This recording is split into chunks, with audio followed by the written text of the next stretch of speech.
Bum,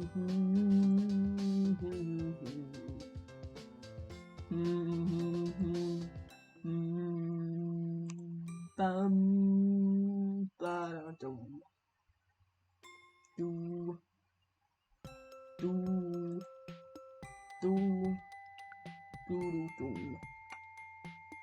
do, do, bow, bum, bum, bum, bum, bum, bum, bum, bum, bum, bow.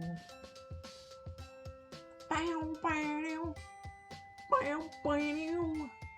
Wow, wow, wow, wow, wow, wow, wow, wow. Wow, wow.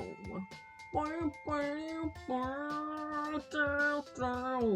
Do, do, do, do, do, do, do, ba, ba.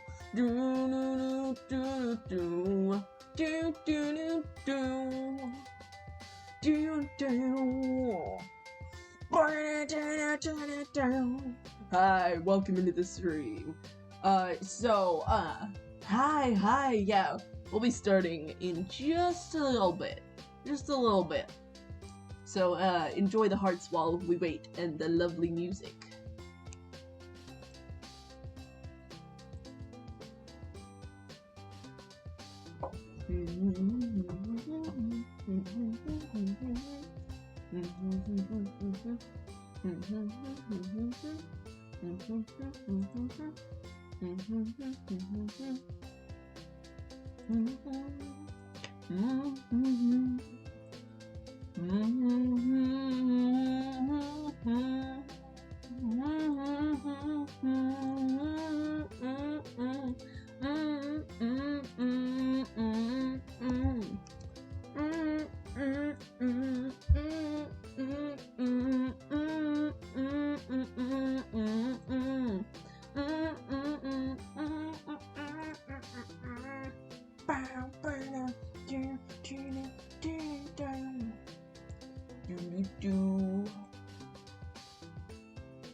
No clue what that means.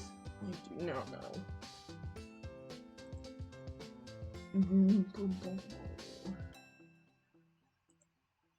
Where else can we promote? Oh yeah, mini mods.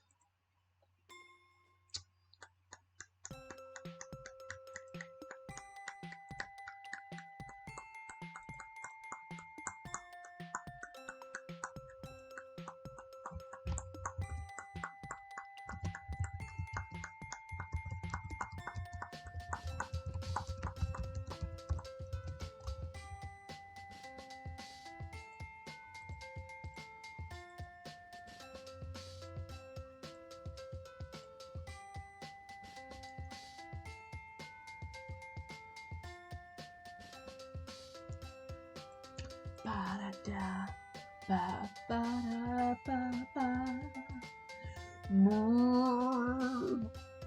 Boom.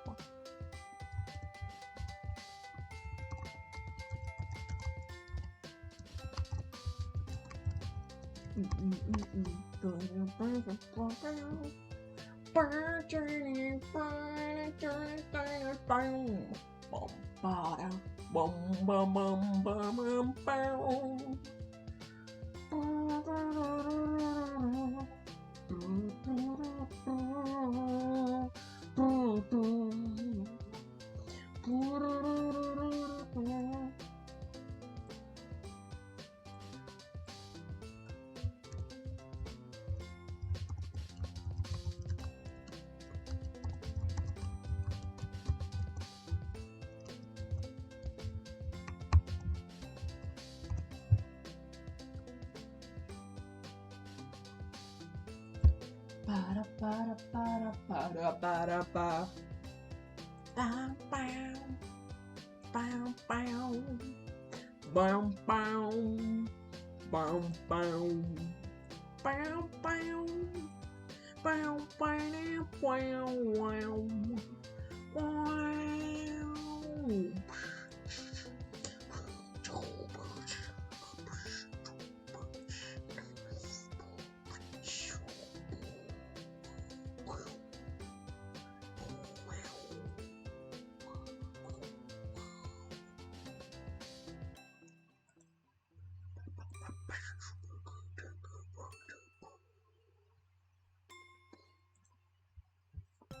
Okay.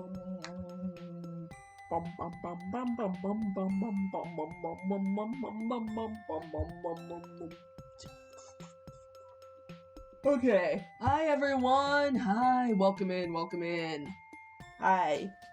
We're about to get started here soon. Very, very, very, very soon.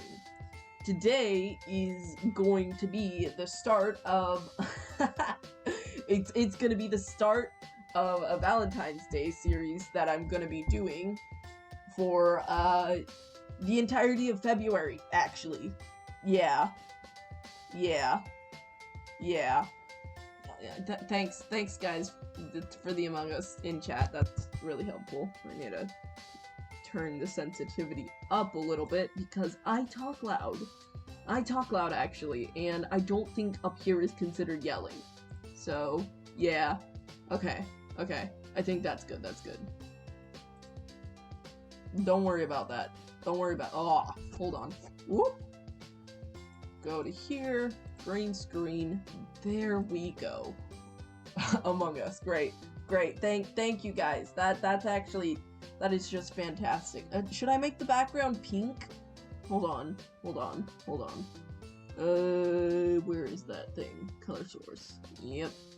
Here we go, look. Oh, it's a pretty pink color. Yay. Oh, yeah. Oh, wow. Love. Oh, that's way too bright. Oh my gosh, that's burning my eyes, actually. There we go. Love is in the air. Love is just in the air right now, actually. It is just, wow. The love everywhere.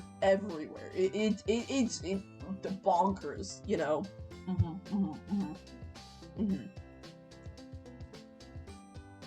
Okay. Need to share this link to a few more people. I'm gonna share this link to a few more people, and then we're gonna get started. Love is in the med bay.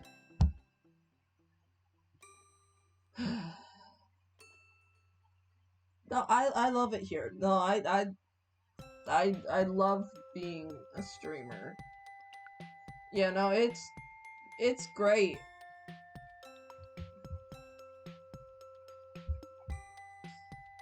It's a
Alright, added to the story. We should be good to go.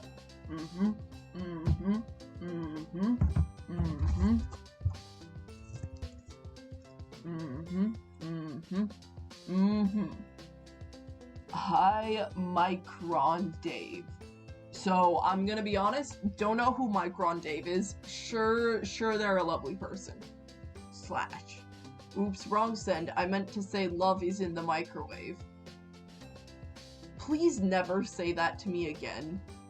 Please never. Just, if you could just never say that again, actually, I would be really happy about that. It'd be crazy.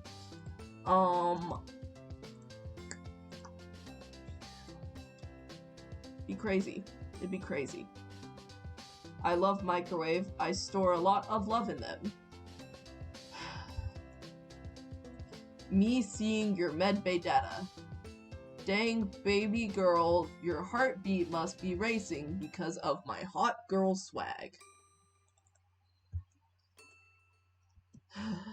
I don't get paid enough for this. I don't get paid at all. Me when I put love in the microwave. No, no, let's not do that, actually. What if we just didn't do that? What if we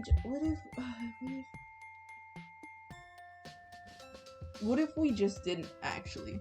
You're paid by my swaggy present. You know what? You know what? Yeah. Sure. Sure. Sure. Me when I make love food in the... So are you all missing the fact that my name is indeed microwave? Are we just I'm sorry, are we skipping over the detail that my name is microwave? Then why are you saying you make love in the microwave?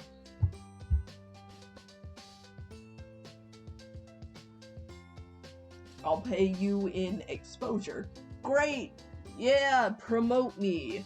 Send me to people. I'm so funny and fantastic. Love is in the mic. You know what?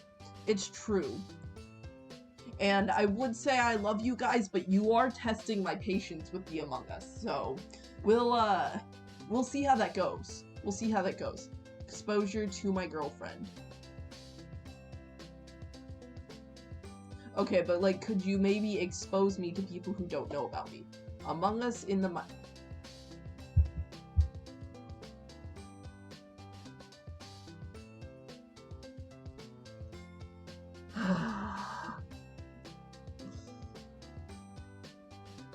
What am I here to do? Nothing but suffer?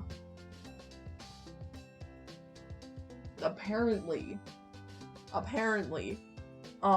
We will get started in 2 minutes. For anyone curious. 2 minutes. So I expect you to all get your acts together within 2 minutes. Got that? Got that? Yeah, sound good, chat? We're gonna get our act together. Ooh, I have 69 notifications. Nice.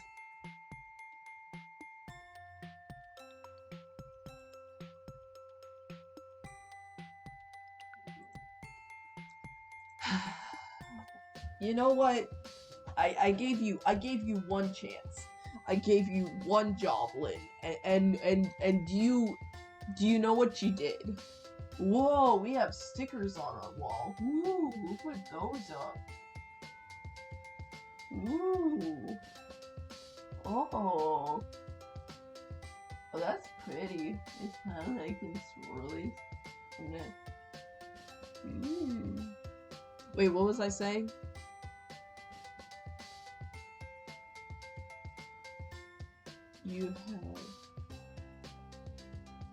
You had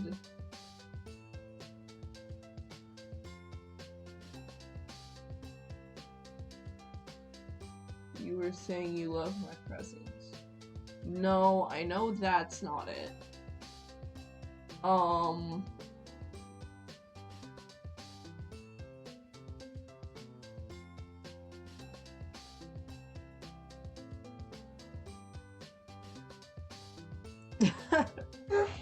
I don't remember what I was saying, to be honest. And it doesn't matter because we're ready to start the game. Yay! Oh no, don't get rid of all that. Okay, wait, hold on. I need to just make myself smaller, please. Whoop, whoop, down to my little corner. And then we turn this color overlay off. Look at that! Look, I made the stream all fancy. Isn't that so cute? I need to get the text overlay and move that all up, but no, not just that.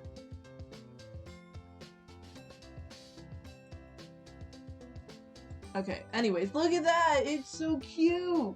I set it up all cute. Great, let's play the game. Yeah. Okay.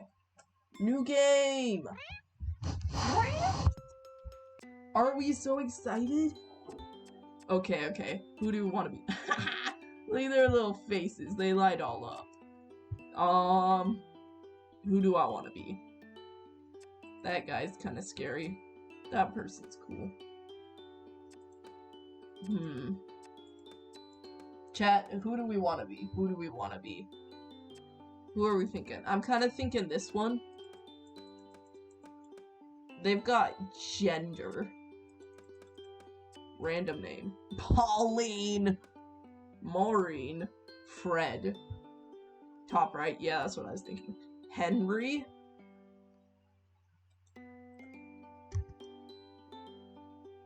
We're gonna name them Polly, cause it's a cat game. Get it? Paul. Wait, we're gonna name them Paul. Pa-L. Soap. Pa-L. Soap. Great. Take the L. Paul. I'm an angel and I accept. Paul. Let's start. I'm not sure how long we've been sailing, but it feels like forever. I'm not feeling too well now, so it's a huge relief to hear the deck lads shout. Island approach. Oh, Joe! Hi there! Hi! Hi! Island approach, make yourself ready. Yes, sir. Yes, sir. I'm finally here. When I applied last month, I was just another broke student living off baked beans. What? And didn't really think I had a chance of being accepted to be part of the prestigious Cat Island research team. Yet, here it is. The little black dot in the distance, growing bigger by the second, is the infamous Cat Island, the place I will call home for the next few months. Your type is abysmal, baby girl. Ignoring that, my heart momentarily skips a beat. What if there's been a mistake? What if they accepted someone else's application and accidentally sent me the offer? A little bit of imposter syndrome, but it's fine. I rummage about in my bag until I find the papers. Dear Corporation, dear Paul Soap, we pleased import the position, a contract that we forward toward. I can't read that. Professor Popper! That's funny. Oh, ow, my name. No mistake. That's my name right there in top left-hand corner. Paul Soap. That's his name at the bottom. Ooh, who is that? Genius behind the whole operation. Professor Popper, science genius, and my new boss. I look up from my papers to see dry land rapidly approaching before us. It seems to be surrounded by a huge barrier of impenetrable black rocks. As we get closer, we're not slowing down. I begin to worry if we're gonna crash into them. Then, at the last moment, as we take a sharp turn to the left, and suddenly, we're sailing smoothly towards a jetty through an opening through the rocks. I'm dyslexic. Ignore any bad reading. I blow out my breath that I've been holding and break into a smile. Nicely done, Skipper! The ferryman comes out from behind the steering wheel, ignoring my attempts at a camaraderie and and shouts rather brusquely, "Hey, Bob! Ooh, Bob's cute. Take all your belongings. We won't be back for a day. So, nothing you'll leave you. Thank you."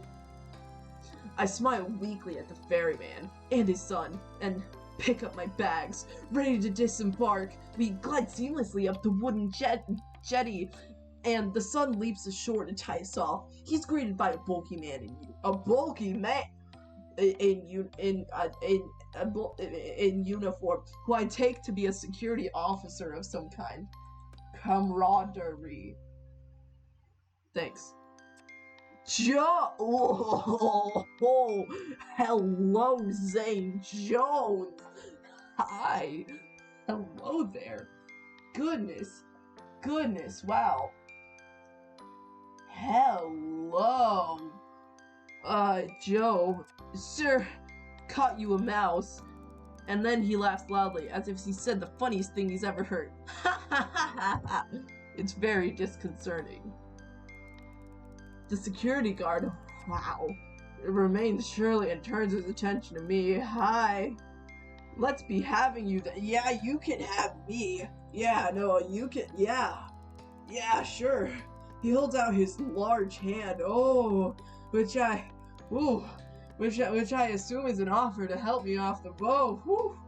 And as I reach out to take it, he snatches it away, throwing me off balance, and I almost fall over the side. What a great start.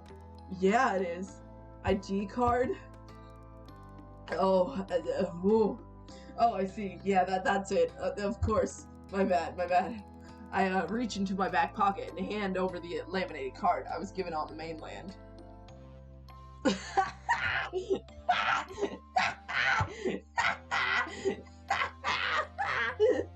People are gonna think I'm watching something else. Paul's soap is biting their lip. Yeah, true. I just... Oh, give me a second. Oh, that's funny. Oh my gosh. Oh wow. Yeah, that's funny. I forgot to promote this on my Instagram.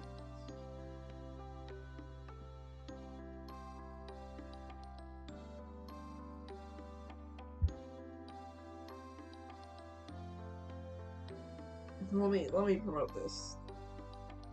Hold on. Live on Twitch.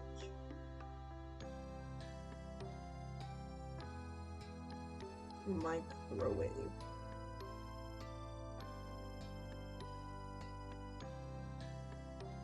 Okay, anyway. Ooh. Back to that security officer. Woo! Hand over the link that I was given on the mainland. Woo! Paul Soap, yeah, that's me. Office issued the 1st of January 2017. It looks like Stanford Pines if you squint.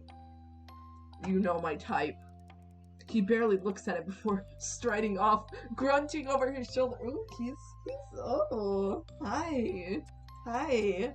This way. Yes, sir. I am following.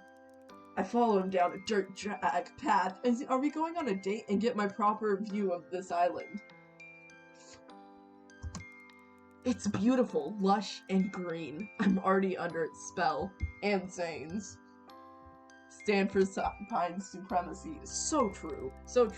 After no more than a couple of minutes trekking, we're in base camp, which consists of an assortment of tents and huts. Among them are 2 more solid-looking structures, one larger and one smaller. I presume these are the labs. Do me and Zane accidentally have to share a lab? That would be a shame. The whole camp is moderate, but functional. It reminds me of an army outpost. I'm struck by the lack of people. In fact, there's no one around apart from an older woman sitting outside peeling a pile of potatoes. I smile and give her a little nod, but she just stares back at me. We don't care about her. Miss Marigold? Yeah, whatever. I try not to get paranoid. Here. Are you taking me inside your tent? Gee, Zane! Zane! Chill! Zane! He stopped at the largest of the tents, indicating that I should go inside. I feel rude just walking in, so I make my presence known first. Ahem. Hello? A firm but friendly voice calls out, "It's Professor Popper!" Come. Dude, chill. Dude! Chill, what the heck? Zany Waney wants to be up close and personal. Hey, yo. I walk in and there he is, hunched over some documents. The great Professor Popper. Sir, it's an honor to meet you. Yes, you must be Paul Soap. Actually, it's pronounced Paul Soap, but, Paul Soap. Come on in, my dear. Well, he's giving me weird vibes, I don't know. Glad to have you on board. Good journey? Well, long. Yes, indeed, we're rather tucked away here. Let me offer you some refreshments. Water, coffee, something stronger, perhaps whiskey? I'm fine, thank you. Just some water, if you have some. It would be rude to let you drink whiskey on your own. I'd love a cup of tea, if there's a pot on the go. Whiskey? Whiskey? But he's gonna drink whiskey with me, and he's already kind of flirting with me, and I'm kind of weirded out. Well, if you're having one, it'd be rude to let you drink whiskey on your own. Jolly good! I can tell you... Wait. Jolly good. I can tell you and I are going to get along fancy. I did the whiskey, guys! Disclaimer, I am not actually drinking whiskey, Twitch. Please don't ban me because of TOS. This is simply in the game. Anyways. He takes a swig from the bottle and passes it to me. I try not to show my self-consciousness as I severely wipe the neck with my sleeve before taking a modest sip. It will take you a while to find your way around and discover how it all works. So, for today, I thought I would get you knitted out, and maybe introduce you to some of our locals. The cats, that is. I believe you've already met most of the human locals. Oh, I have only met the ferryman and the security guard who brought me here. Yeah, that's about it. Avoided the indirect kiss. Yeah, I don't want these old men on my lips. The lady outside? Ah, yes, Mrs. Marigold. Her and her husband... Wait, that's Southern. Her and her husband are the caretakers. Wonderful couple. And the Marigolds? You'll meet them before too long. We're a tidy little family here. Pa Elso.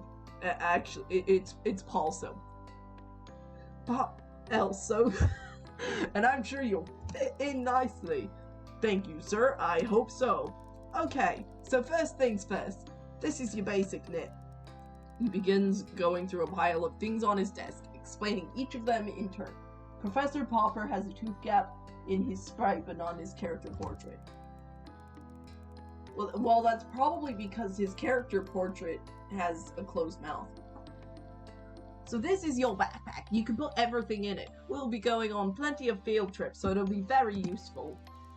As will your own water bottle, some disinfectant hand spray, and these heavy-duty reinforced gloves which are essential when tagging cats out in the wild. Don't want any scratches from the felines? We don't know, now do we? I suppose not. I shove each item into my new backpack as he gives me to them. He gives each item into my new backpack as he gives them to me. Likewise, these goggles are to be brought along on all field trips. This lot here, he indicates to a small pile of what looks like laundry, is basic uniform, lab coats, masks, stethoscope, etc. Portable first aid kit, camping knife with all tools attachments. Finally, and without doubt, most importantly, it was an open mouth affair. Did Professor go from British to Australia? Not important. However, it's everything you dream. Look. This! He holds up something that looks a lot like a mobile phone, except it clearly isn't one. This is your catalog. Catalog? Ha ha ha ha! Get it? Catalog. Yes, the name comes from its earliest version. It was initially designed to record and store data from the cats, scan them, and log their details, but as you see, we've come a long way since then. Now you can use it to communicate with the rest of our team. I've added everyone's contact details for you. Listen to music, take photos. There's even a pen that comes with it and send microchips in the back for the cat's neck so that way you can keep track of them.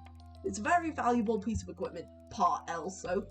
I need you to protect it above all else. Do you understand? He's looking directly in my eye and clearly expects a response.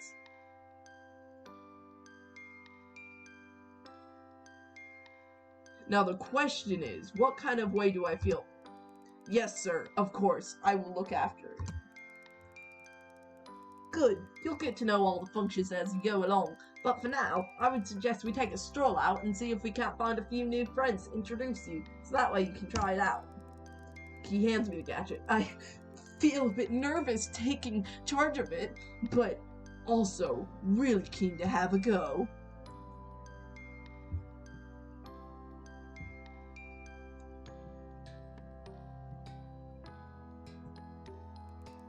We head down to the beach, the professor explaining things as we go. The mixture of terrain on Cat Island is quite unique. Everything in such a relatively small area. You'll find forests, mountains, jungle, beaches, woodland, all of these different geological and ethnological zones in one place. It really is most remarkable. It certainly is. Even the lack of wildlife is, in itself, quite remarkable. What do you mean, Professor? Well, put simply, there is a type of force field that surrounds the island, disallowing anything to enter. You mean literally anything? Absolutely. No birds, fish, or creatures of any kind can penetrate it. Forgive my lack of intelligence on the subject, but, we're here? Bill Nye? The professor lets out a disconcertingly loud laugh. Ah, I see what you mean. Well, there is of course one small break in this invisible wall, and that is where we built the jetty. But let's not get too bogged down by all this right now. What you need to know is basically the island is shaped like a peanut. Haha, peanut. He has picked up a nearby stick and draws a simple map in the sand. Oh, that really is a peanut. This is our end of the island. It's very well known to us. We've been researching here for many years. The other end is not so familiar to us. We've encountered difficulties that have hindered our progress in that region. Well,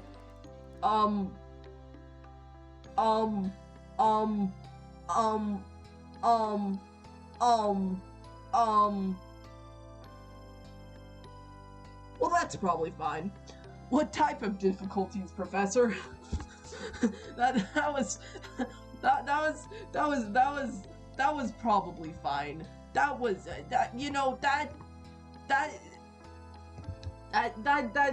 couldn't have been wrong or bad at all.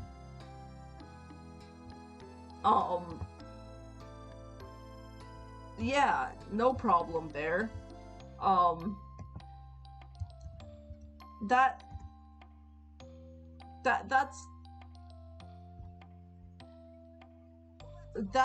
was probably. Oh, yeah, that's fine.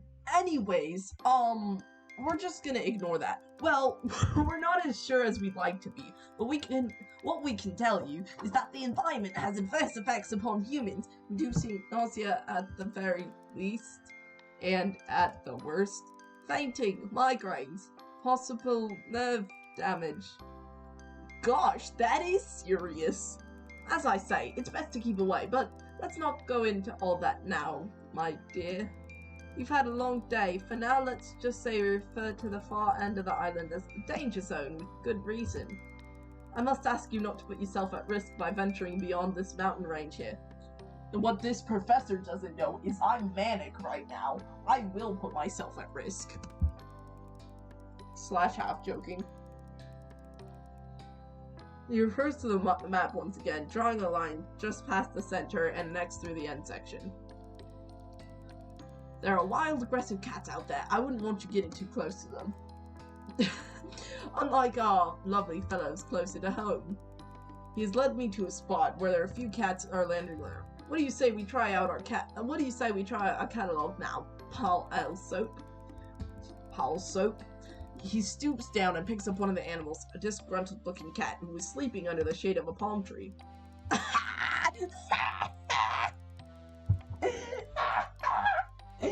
What a guy! What a guy! The cat lets out a displeased mew, but doesn't struggle. It's a large-bodied bellow with long orange fur that just sort of hangs in the professor's arms and see recognition. Would you like to have a go at scanning this delightful chap?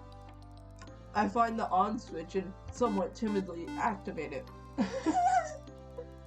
The gadget immediately comes to artificial light, emitting a boop boop boop with a red pulsating light. I select the app labeled Cat Scan. That's funny. And it loads instantly. There's no delay in this thing. The professor holds the cat towards me with arms outstretched. I'm sure he said the scanning chip is implemented in the back of the neck somewhere, but it's difficult to find one's neck amidst the thick fur of cloud. I blow to make a parting and press the catalog to its skin. It's a bit like scanning groceries in the supermarket where I used to work. That should do it! And he plops the Marmalade Tom back in the shade. Sure enough, upon withdrawal, I find the cat has been successfully scanned. Meow. Haha, floofy butt.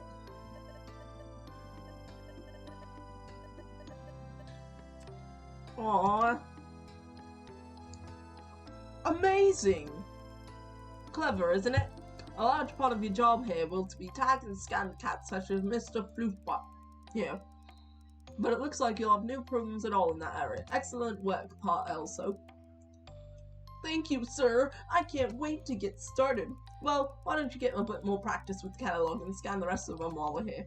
These five would like to spend a lot of time together here. They're like a little family, aren't you? Oh, yes, you are. The professor seems to be a genuine cat lover like me, but I think we're gonna get on great. Okay, here goes. No time help this time. The professor steps back. The first cat I approach is very friendly with beautiful calico markings. It comes towards me, art purring. Meow!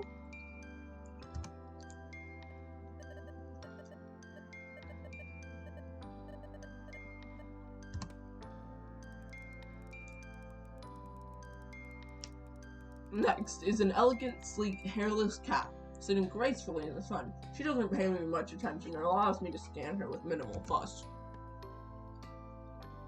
Meow! Snooty booty.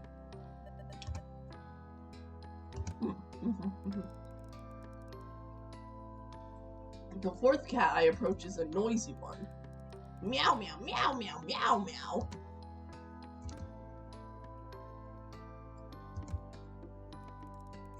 And finally, the one I've deliberately put off until the last.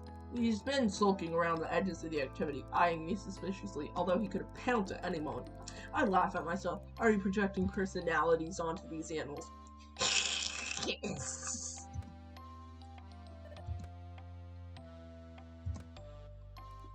Wait, so am I dating the cats or the humans?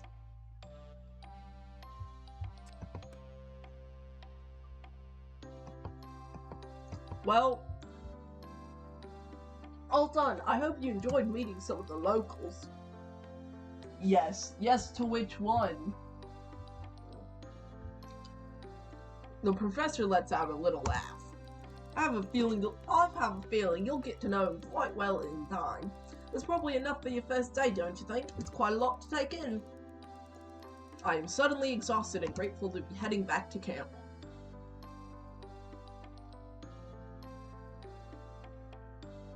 Imagine being exhausted, loser. It's quite late by the time I unpack and settle myself, but I want to write my journal entry before I sleep. I'm surprised at how chilly it is. I've pulled my sleeping bag right up to my chin, but I still feel goose pimples. Goose bumps. Goose bumps. Goose bumps. Not pimples. Goose bumps. Bloom over my arms. Shivering, I rub them together to warm myself up. It makes me smile to think that this inherent reaction to the cold is what will be keeping my new feline friends warm tonight. My eyelids close, thinking of cats and the island. And the professor. The world of... Are you done snoring? Thank you. The world around me drifts away as I float up into a dream.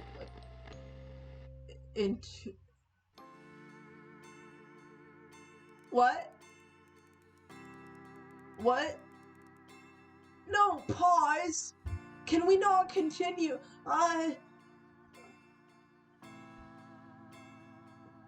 Words you should never say when going to a pet cafe.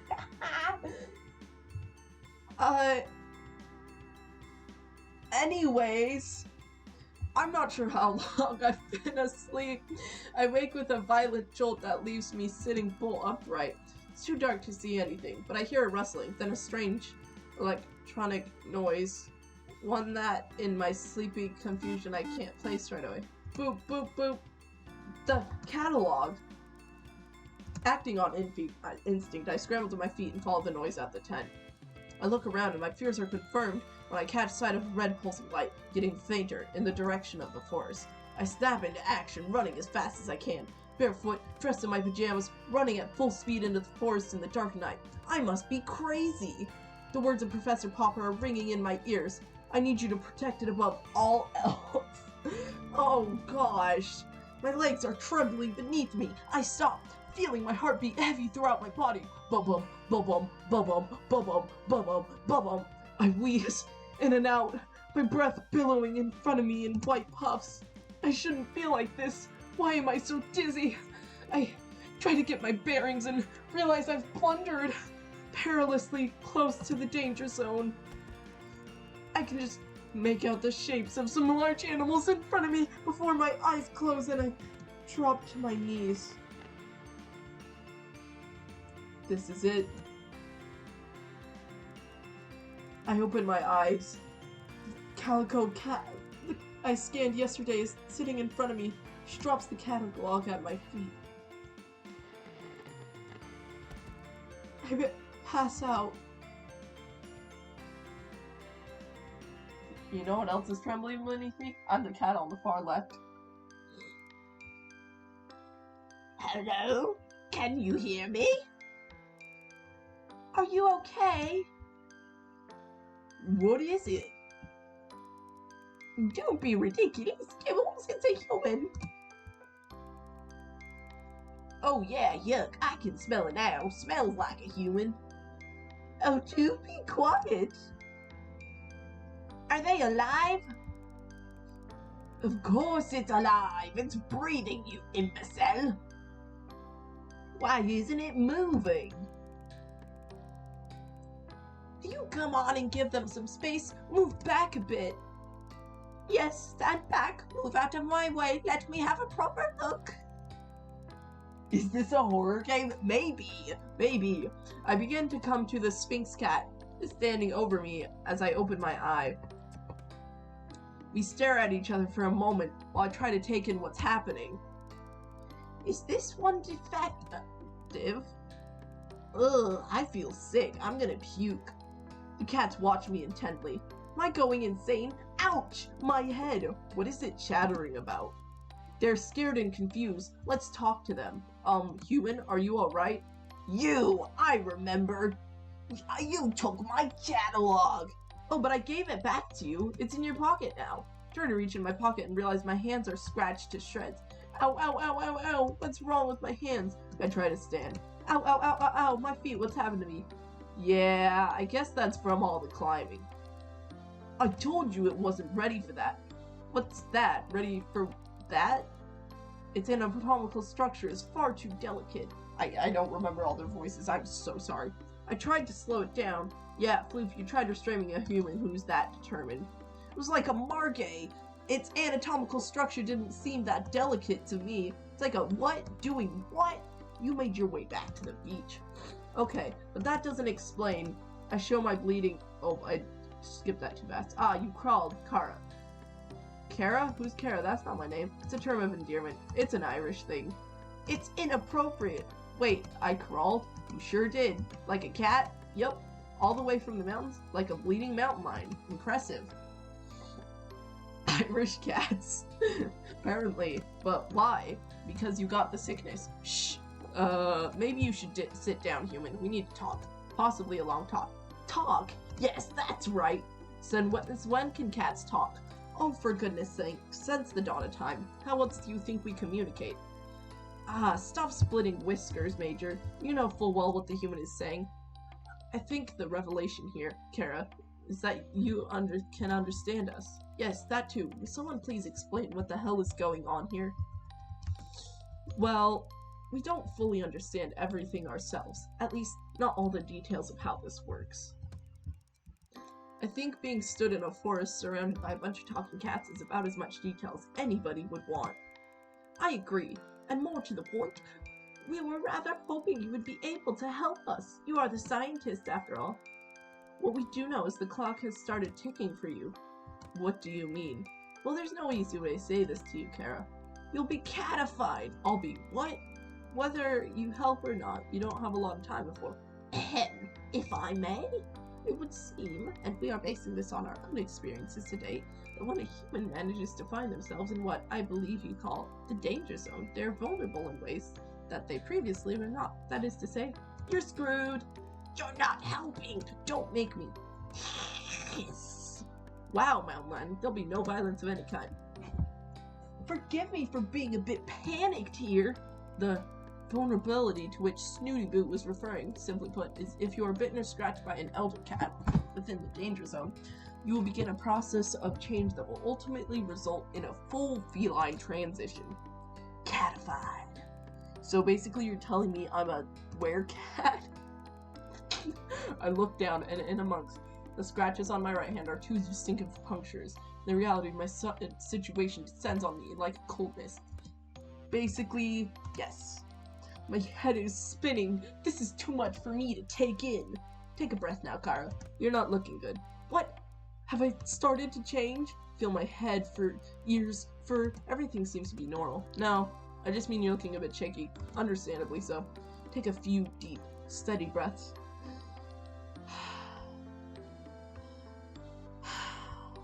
And calm myself enough to say, why is he biting his lip? Okay, so why, how, but give me some data. What have you got so far? Look, we'll answer anything that we can, but the truth is we have more questions than answers ourselves. So, you said you need my help. What exactly would that entail? Well, finding our friends would be a start. The cats on this island, they're going missing. We don't know what's happening to them, but the body count is rising, and we've hit a wall. A wall of ignorance, maybe. Really, how many times do I have to tell you? The Muellers are to blame. Muellers? Now, Floofy Butt, there's no need for name-calling. Speaking of name-calling, I remind you to call me Major, madam. Look, they can't help the way they are. It's a lack of breeding, you know? Overbreeding, if you ask me. Again, Muellers? Why is Paul raging? Paul, chill it. They're the elder cats, the island's originals. They can't speak the way we can, hence the derogatory term Muellers.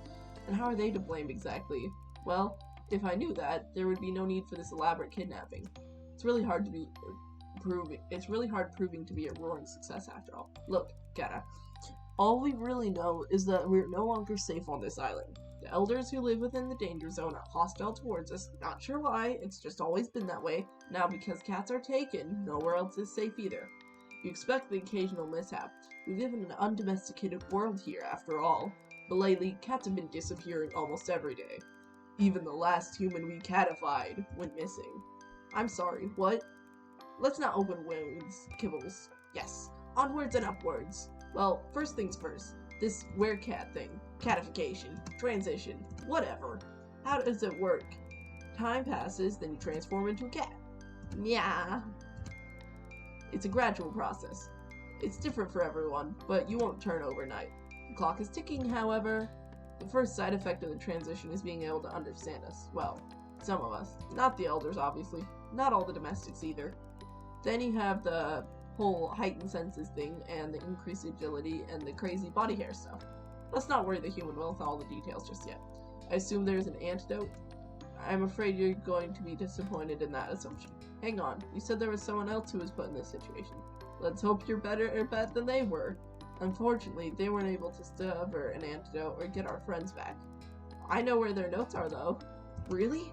Trade, huh? You help us, and I'll give you their progress reports. So what do you say, Keta? Will you help us? So... Personally, chat, I'm gonna help the cats. I don't really think there's a way out of this. Not much of a choice, really, is it? I'm afraid not. Okay, fine. So where do I start? Is there anything you can tell me that will help me track down your missing friends?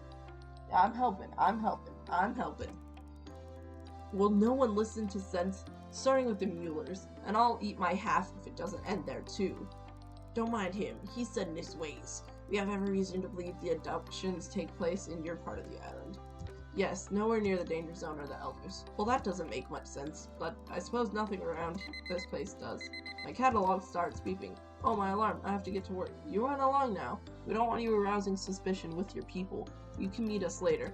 I'll make sure those reports are in your tent before this evening. Thanks, Keta. You're 1 in a million. Imagine the odds are far greater than that, given your new health status. Go! And thanks from all of us.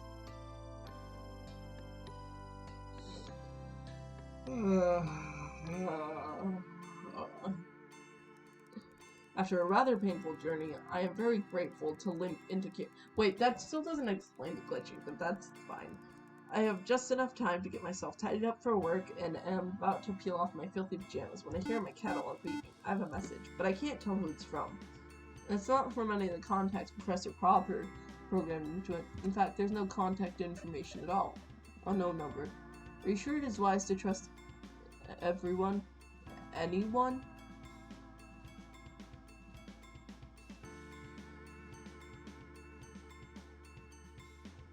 You know, I'm horrified and terrified, but if I just pretend it's fine, it'll go away. What on earth does that mean? Who is this? There's a lot you don't know. Think carefully about who you confide in.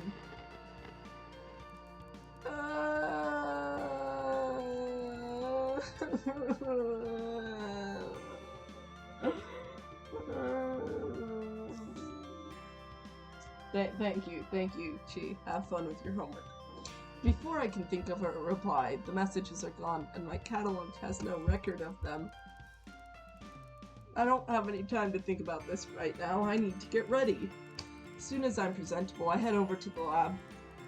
I can't believe it doesn't give me a good impression on my first morning. Ah, Paul Soap, good to see you. I was beginning to worry. Did you oversleep on your first day? I'm terribly sorry, sir. I think the traveling and all the excitement of yesterday. I take punctuality very seriously. He cuts across my apology. No need to worry. It's perfectly understandable. You find I'm quite relaxed about most things. As long as you get the work done, I don't mind much what hours you keep. Thank you, sir. So shall we get started? My goodness, what on earth happened to you? He's looking at the scratches all over my hands. Oh, I fell and tried to save myself by grabbing on to a bush. I'm afraid I led you astray last night. Not everyone can take a double malt. How's the head this morning? How's the what? I decided it's easier to play along. A little bit fuzzy, but it won't affect my work, sir. I really oughtn't drink spirits on an empty stomach. Oh, that makes sense. We ought to get those hands sorted out, though. They look pretty nasty to me. He goes to the tall metal cabinet in the corner. Whoopsies. And takes out a bottle and some cotton wool. He begins cleaning and tending my hands while I talk. For today, I'd like you to help me out with a few tasks around the lab to get the hang of things. But from tomorrow, I'll let you make your own choices about how to best carve up your time. Of course, you are primarily here to carry out your job as my research assistant. However, try to make the most of your time on this island. Once your work is completed, we'll be saying goodbye. This is really a once-in-a-lifetime opportunity, so don't waste it all in the lab. Naturally, I need your help around here, but I'd also like you to get your hands dirty with some field work. Make sure you spend your time exploring the island. It's a beautiful place, and there's lots to see. Take your time getting to know the cats. A full understanding of their behavior is crucial to our research. There's plenty to see and do. However, you must be careful not to overwork. Take regular rest and regulation. We don't want you to burn yourself out now, do we? I'll try to get the balance right. That's the spirit. So there you are. You finish as a first step job on my worms, on my... And they aren't bothering me nearly as much. I spend the rest of the day with the professor, getting to know the various pieces of equipment in the lab work, finding out where everything is, and learning some of the basic duties I will be performing routinely. By the end of the day, I am exhausted. I make my way to the tent. I'm about to flop down on my bed when I see a package poking out from underneath it. It's a report the Kimball's promised to deliver. The cats are right. The previous person barely made a start on producing an antidote. I'm gutted and worried. What if I can't do anything better? Will I just turn into a cat? I decide that's not an option, and resolve to get going on my research into it tomorrow. My instincts tell me the cat will do a good starting point. I have a feeling they know a lot more than they're prepared to tell me. I need to gain their trust and see if I can't get them to open up a bit. I'm sure I'll make more progress if I focus on one at a time. I'm optimistic that one-to-one sharing will provide fruitful. It's a small glimmer of hope. Tonight I'm not fit for anything. I can barely even write in my journal before I fall asleep. The first morning of waking up on the island, I'm so excited to discover that the day will bring. Should I jump straight into lab research, or maybe it'll be wise to start investigating a way to help with these cats or find a cure for myself? Perhaps a good starting point would be getting to know the cats a little better on a one-to-one basis. Do I get to romance the cats now? What should I do today?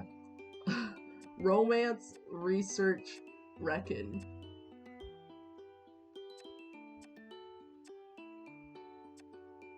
I say we romance.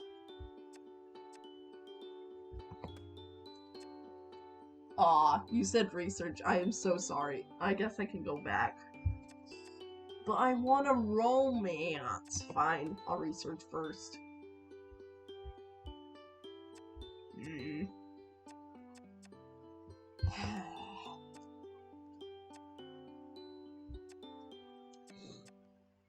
Research 5. Time to round up some rowdy kitties.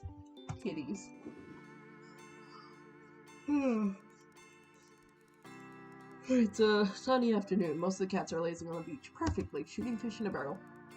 I double check my supply list. Crate, treats, sedatives, snare, catnip, antiseptic cream for myself. Got everything. Got a sick feeling in my tummy, but I ignore it the best I can. This is going to be a challenge. I'm pleased that the professor is trusting me with more physical tasks. Oh. 1 second, I'm taking my earrings out. Don't want them in right now. They're a little overstimulating. I don't know the back one. I don't care right now, frankly. This is gonna be... I walk out onto the beach, feeling like the child catcher. I keep reminding myself that I'm doing this for the greater good, even if it makes me unpopular with cats. I set up a crate in an unsuspecting location and keep the snare hidden behind my back. As I first stroll around, trying to look as casual as possible, whistling a tune as I walk, I get close to one of the smaller cats and stroke her. I want this to be as painless as possible. The cat responds well to me. She even starts to purr gently. Are you gonna come with me? The cat looks at me with big loving eyes. Come on then. I pick up the cat, carry it into the crate, and place her gently inside. I lock it shut. Even though the cat makes no attempt to escape, well, that went better than expected. This may be a good day after all. Emboldened by my success, I approach slightly bigger. Hey man, shall we get in the basket? I give him a little strip. He doesn't respond badly, although he doesn't seem particularly interested either. Put my hands on either side of his body, ready to pick him up. He doesn't look happy about it and growls a warning at me. Hey mister, it's gonna be okay, we're just going on a little trip, alright? So as I start to lift, all hell breaks loose. Yowling and hissing, he scratches my arms to ribbons. I try to get him in the basket, but he stretches out and I can't fit him in. Ow, ow, ow! I know when I'm defeated and I have to let him go. He scampers off in the distance. I look down at my ravaged arms. Note to self, wear long sleeves on caging duty.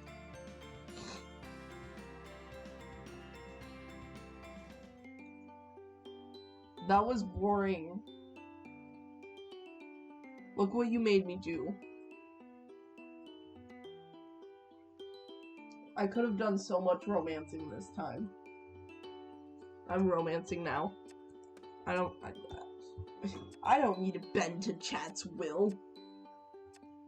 I'm saying I'm going for McMurphy. I can make my own decisions. That's right. You're a scientist thingy drag.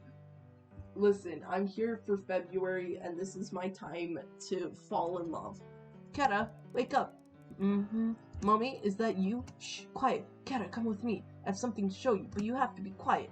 McMurphy? Yes, it's me. But it's the middle of the night. Ah, Kata, you're not scared, are you? Why would I be scared? Creeping around in a forest in the middle of the night? Don't you worry, Kata. I'll be there to protect you. McMurphy, you know me very well that there's no force field around this island stopping anything from the outside getting in. It makes this a pretty safe place. Indeed, so the only things you have to worry about are the things that are already here.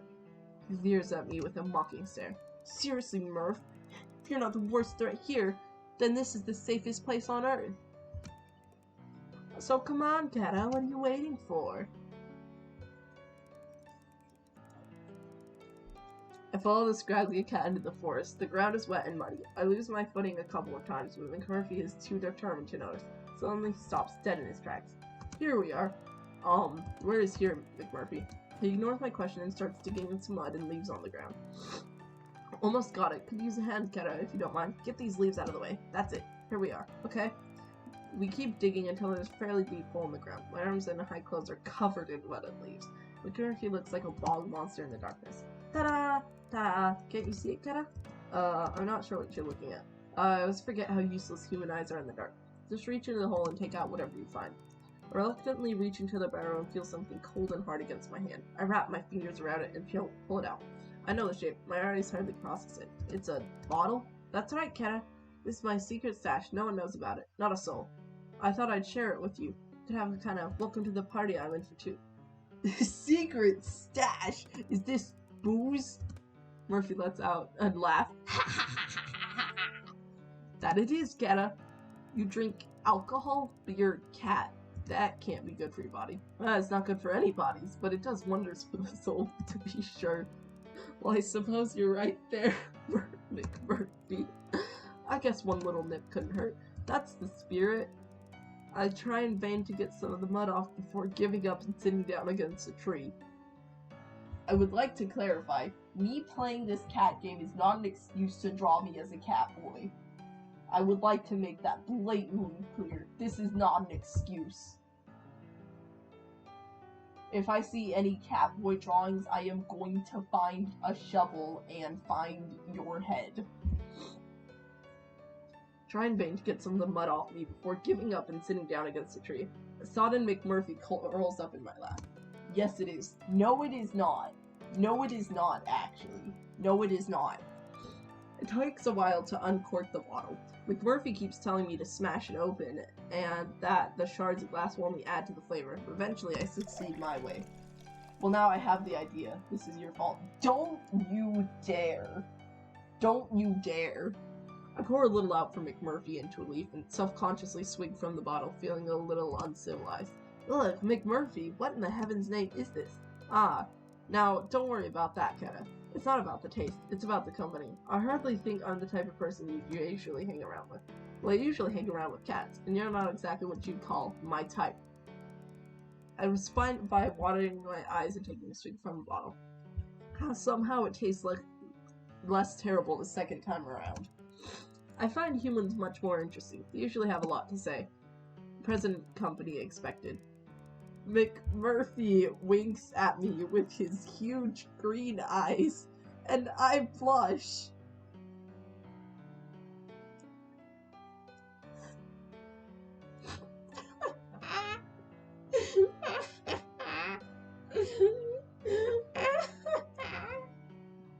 Give me a second. Give me a second. Give me a second.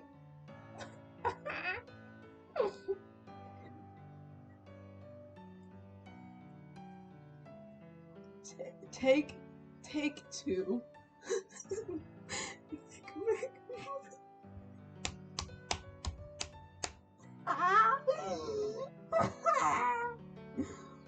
McMurphy winks at me with his huge green eyes, and I blush, trying desperately not to show how boring I feel compared to him. Don't take it harsh. I'm only joking, Keta. Getting rizzed up by an Irish cat. Yeah. McMurphy, I've been meaning to ask you something for a while now. Anything, Keta. Ask away. I'd love for us to get to know each other better. This Keta thing. You know my name is. The rest of my sentence ground up in McMurphy's howls of laughter. Ah, you make me laugh, Keta. You really do. I know what your name is, Paul, so... Keta is just like a pet name, you know? Keta means friend, buddy, amigo. It's something my mommy used to call people, and I guess it just stuck. It's one of the few things I remember about her, actually. That and her beautiful smile. Hey, flash me your pearly whites. I smile like McMurphy, awkwardly. He bursts into fits of laughter again. Ah, that's a lovely smile, to be sure. You need to growl into it yet. Could I have a top up over here? I don't know if I feel comfortable giving you more alcohol, McMurphy. I think you've had more than enough. In fact, didn't even want to give you any in the first place. Did you know that cats have 9 lives? And you want to waste them all on booze? Why not? Besides, the night is still young, and we've only just begun our conversation. Come on, Keta. We've got a lot of chin-waggling to do yet. Are you going to for or not? Yeah, let's go. Let's go. Let's go. Part of me thinks I ought to be a responsible human here and cut off your alcohol supply, but I believe in a true democracy. Would you care to expand on that? And perhaps pour the drinks as you do? The true democratic principle that none shall have power over the people. Cats, whatever. How inspirational. I'll toast that. Alright, McMurphy. But on your head be it. With your rejection of authority comes the responsibility for bearing the consequences of your actions. I pour more of the suspect liquid into Morphe's soggy leaf. Salante. I don't know how things work in cat protocol, but in human terms, you are very mature. No, wait. Very grown-up, adult. Oh, fiddlesticks. You're over a certain age, and as such, can take responsibility for your own choices.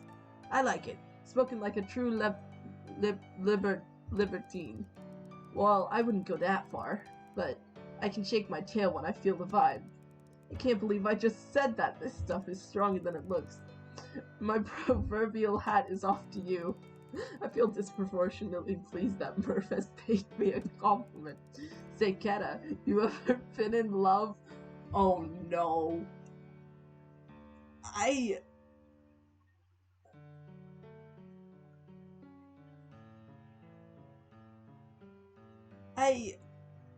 You know what?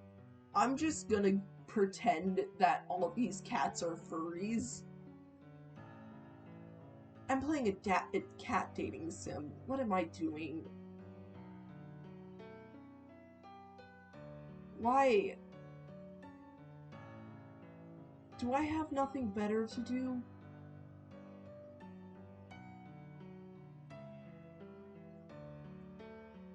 Moving on. McMurphy, that second leaf has gone straight to your head. Cat smiles slyly. That leaf it's off my library. You can come do ceramics. You're the furry. No! It's not my fault I'm a dog boy. No, I'm a dog boy trying to rizz up cats. I'm gonna take that as a yes. Are you still with them? Well, I was never technically with them to begin with. Ouch! Well, it's definitely their loss. Oh, I don't think so, McMurphy. We never actually met. Ah, you're not saying you're one of those, internet stalker types, are you? Them catfish that kibbles tell tales of. No, McMurphy, gosh. It was Bowie, okay? I was in love with David Bowie, you know? McMurphy frowns and shakes his furry head. See these eyes so green I can stare for 1,000 years, you know?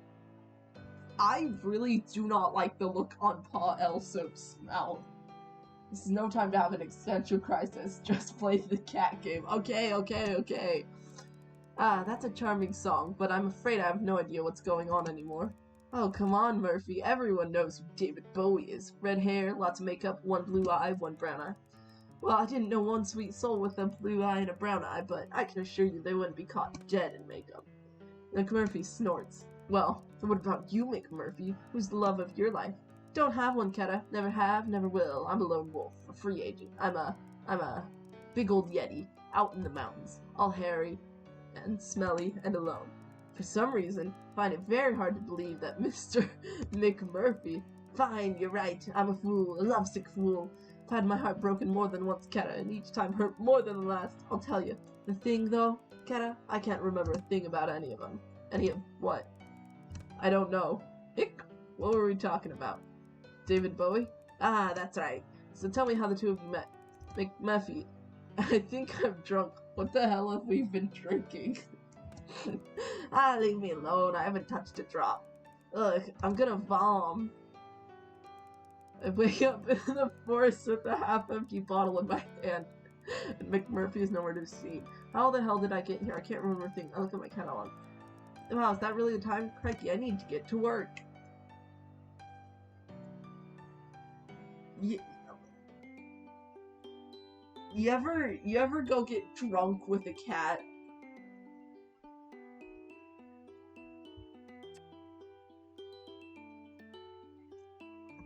Recon. Let's see what this is. Let's do 4. The security guard I met when I arrived might be a good lead. Strange message in the middle of the night. Yeah, let's see what the strange message was.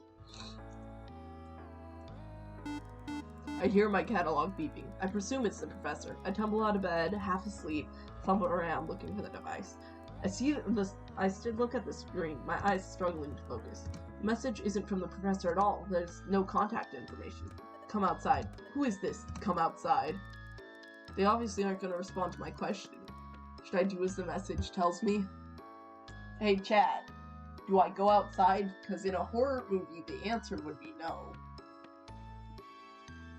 But I'm not in a horror movie right now. Probably.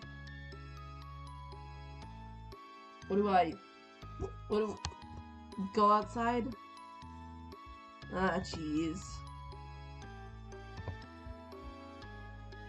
Yeah.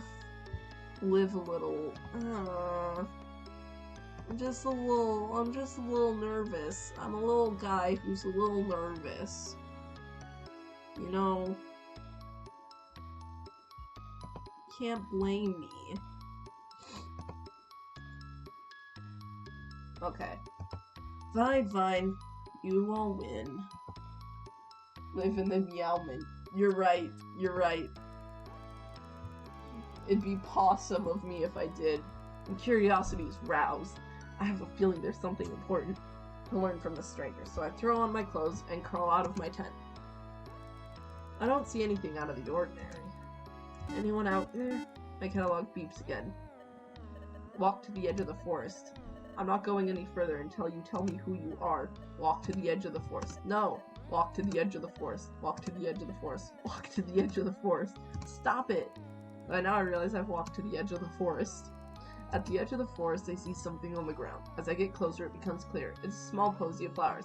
Gingerly poke them up and notice several of the flower heads are gone. My catalog beeps again. Follow the petals. I see where there's a trail of orange petals, same color as the bouquet I'm holding. Well, I've come this far. No turning back now. I begin to walk. I'm nervous, so I call out. Hello? No answer. Louder this time. Hello? Hello? Hello, who is that? Who goes there? Major? Is that you, Floofy Butt? I really wish you wouldn't call me that, human. What on earth do you think you're playing at? Cavorting around the forest in the dead of night, causing a ruckus. Oh, Major, you don't know how pleased I am to see you. I need your help. This can't wait until a civilized hour? I'm afraid it can't. I'm not the one instigating this. I've been getting messages from an anonymous force asking me to follow them into the forest. Look, they've left this trail. Ah. Gandula maritima. Marigolds. Herb of the sun. They're said to represent creativity, though some believe them symbols of cruelty and grief. Your knowledge is always so impressive. But I have to say, on this occasion, it's not very comforting. Floofy Butt goes striding off with purpose. Come along then, pal, so we're going to follow this trail or not. I awkwardly shuffle behind him. Before the sun comes up, eh? We continue for a short while, notice that the petals are getting more sparse. It's becoming more difficult to see them, until, eventually, they seem to run out and we find ourselves at a small clearing. Well, it appears someone's been playing a joke on you, Paul, so I sadly agree, this has been nothing but a wild goose chase. Seems so, Major. I'm sorry for dragging you into this. Let's get back to our beds before we race anyone precious snoozer. Turn to Fluffy Butt, but notice his back is arched and his fur is puffed out, making him look more floofy than usual. Something wrong, Major? You tell me, human. Does that pile of rocks look suspicious to you? Amongst my rock pile, I notice a small, contrived-looking carrion. Floofy Butt's right, it looks far from natural. That looks like to me it's asking to be inspected, Major. Well, get to it, Pulso. You're the one with the thumbs. Begin to dismantle a small mound, rock by rock. It's not until the foundation stone is removed that we find a manila envelope. Major, look, it's a letter. Looks rather large for a letter, my dear. I think you ought to open it. Here, back at base. Having got you this far, I think it's only fair I have equal share of the spoils. Spoils? Yes, perhaps we should look now, Major. As I'm speaking, I turn to the envelope. Well, out with it. It looks like drawings. What sort of drawings? I'm not sure, but they look quite old, antique even. They have value, human? Probably to someone. They appear to be sketches of people here on the island, but I don't recognize anyone. Why would someone lead me to this? How do you know that you were meant to find them? Because we followed a trail and it led us here. Actually, the trail ended a while back. This could have been a mere coincidence. I hardly see the intrigue in a few old scribbles. They show no artistic flair at all. Even so, I'm gonna hang on to these to see if they're prove relevant to whatever mystery is unfolding here on this island. Floofy Butt rolls his eyes. You really ought to focus more on the clues that matter instead of running around in the middle of the night on wild goose chases. Let's head back before anyone discovers you're missing. I roll up the drawings and tuck them into my waistband. I will study them when I have more time. I think Floofy Butt is probably right, but I don't want to miss a trick. Messages. Get some rest now, Paul, so... Finally, a sensible suggestion. I head after Floofy Butt, struggling to keep up. I really need some sleep.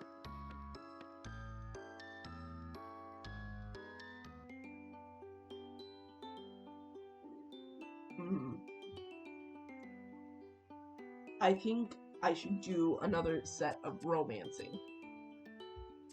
Or should I rest? Nah, we'll romance and then we'll rest. You're looking a little tired. Oh. Okay, fine. We'll rest. You have a lovely nap and wake up feeling revitalized. Your energy has been restored. Magic.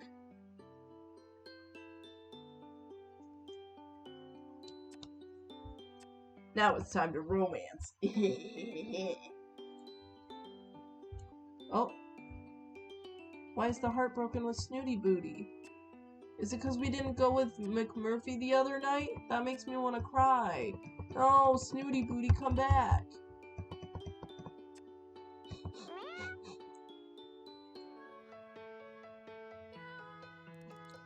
I'm sweltering in the mess tent. Typical for me to get cook duty on the hottest day so far. Step out for a moment and try to catch some air. Psst. I'm not sure if I really heard something or if the dehydration is getting to me. Take a swig from my water bottle. Hey, aren't you gonna share, Keta? Oh, McMurphy, was that you psting? What are you suggesting, Keta? I only use the designated litter areas. Murphy, you're incorrigible. You know exactly what I meant. Come on, Keta. Never mind all that. We have work to do. I am working. I'm supposed to be cooking for this evening. I meant work of adventuring variety. Oh, of course you do. Ah, come on, don't be such a bore. I'm sorry, McMurphy, I can't. I'm very busy here. It's gonna take hours to defrost and braise this meat from the mainland. Well, if you come with me, you may end up providing a much tastier dish in half the time. What do you say, Keta? Up for a Krayak? The Meowsic. Yeah, the Meowsic is pretty good. The Meowsic is pretty good. What are you saying? You mean I should just bunk off? That's the spirit. Strip off your apron and let's hit the trail. But I can't just... What if someone comes looking for me? Leave him a note. Gone fishing. Maybe it's the heat, but I'm overcome with a moment of madness. Well, okay then. Wild Irish rover. I'm all yours.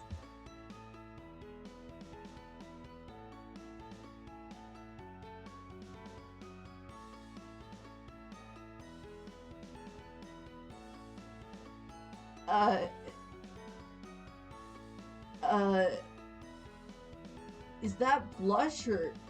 Ah, now there's a thought.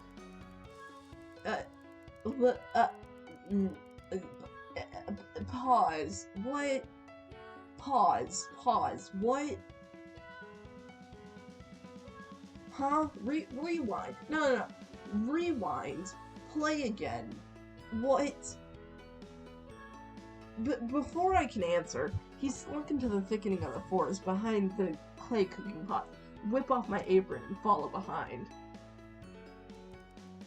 Murph, it's too hot to run. Then really ought to cool ourselves off, eh? He's led me up to the cliffs and without warning takes a running jump off the edge. I see him flying in the air and watch him memorize as he cuts through the water. Oh, Murphy, are you okay? Don't panic, I'm coming. I kick off my flip-flops and shorts. Damn, I just stripped? Chill! I follow him into the water. I'm surprised at how shallow it is and that I'm easily able to stand. Murph, where are you? I frantically search, fearing for his safety, and suddenly feel something brush against my legs, making me scream at that. What's that? I look down in the clear water and see McMurphy sprinting along the seabed like a shark, fast and sleep, suddenly breaking through the surface with something in his mouth. McMurphy, you can swim? What on earth is that thing? Oh my, it's a fish! I can see he's smiling even with the sprat in a way. You can fish? He spits the fish back into the water. It truly is nuanced to my talents, Keta. You can see that again, but I have so many questions. I don't even know where to start. Catch your breath, Keta. I know I'm exhilarating company, but you need to exercise a bit of restraint, or you'll be swooning on me next. Relax. The salt water is very buoyant. I caught up with you, Murphy, and we both lay back on our backs on the surface. It's very calming and tranquil. I'm finally able to collect my thoughts. Real life has not had much time for clarity in a while. This is so cool. I know. Trixie took me here first. Called the Ponder Pool. Oh. Can you all swim? I thought cats. Before I finished my sentence, McMurphy cuts in. It's a common misconception that cats can't swim. As you can see, it's another thing we excel at. So humble, too. As Nana McMurphy used to say, if you've got a trumpet, blow it. What about the fish? Where did they come from? There are no birds or fish on this island. It's one of the first things they tell you in orientation. That's just because they don't know. Don't know what? It's better if I just show you. Come on, Gara, follow me. We swim for a while with McMurphy leading the way with purpose, and then he stops. Well, notice anything interesting? Well, the water is much cooler and deeper here. Anything else? Can you feel anything? I stand perfectly still for a moment and began to notice a strange sensation around my legs, like a worm trickling under the water. McMurphy, are you peeing? Don't be so crude, Gara. It's a current. Look over there. Reinforce my eyes until I see what I thought was a shallow rock. It is moving. It comes closer, and then it's a shoal of small fish darting around in a particular spot. What is that? I don't understand what I'm looking at. Is it enough to just see Gara to experience? You always have to understand everything. Well, yes. That's my job. That's who I am, McMurphy. I'm a scientist. It's in my DNA to seek to understand. Come on then, scientist. Let's take a closer look. We look closer in the area where the fish are gathered. I put my hands down and realize I can touch them, even pick them up, but something is stopping them from swimming further inland. McMurphy, we need to get going. I'm gonna be big trouble if I'm away for any. But thank you for showing me this. I'm definitely gonna come back here and try to understand it. I wouldn't waste your time, Gara. But it wouldn't be a waste. I'm committed to finding out all I... Cuts me as if I'm speaking. I mean, coming back to this particular spot, the fishes won't be here. Oh, I see, it's only at certain times. And different locations. It changes all the time. There's no pattern to it either. So you'd just be sticking pins in maps, Gara. I brought you here because I saw them this morning. Chances are they'll be gone by this afternoon. The disappointment must be apparent on my face because McMurphy switches lanes super fast to distract me. Okay, Gara, it's time to strip off. Huh? That t-shirt would make a lovely net. Let's go fishing.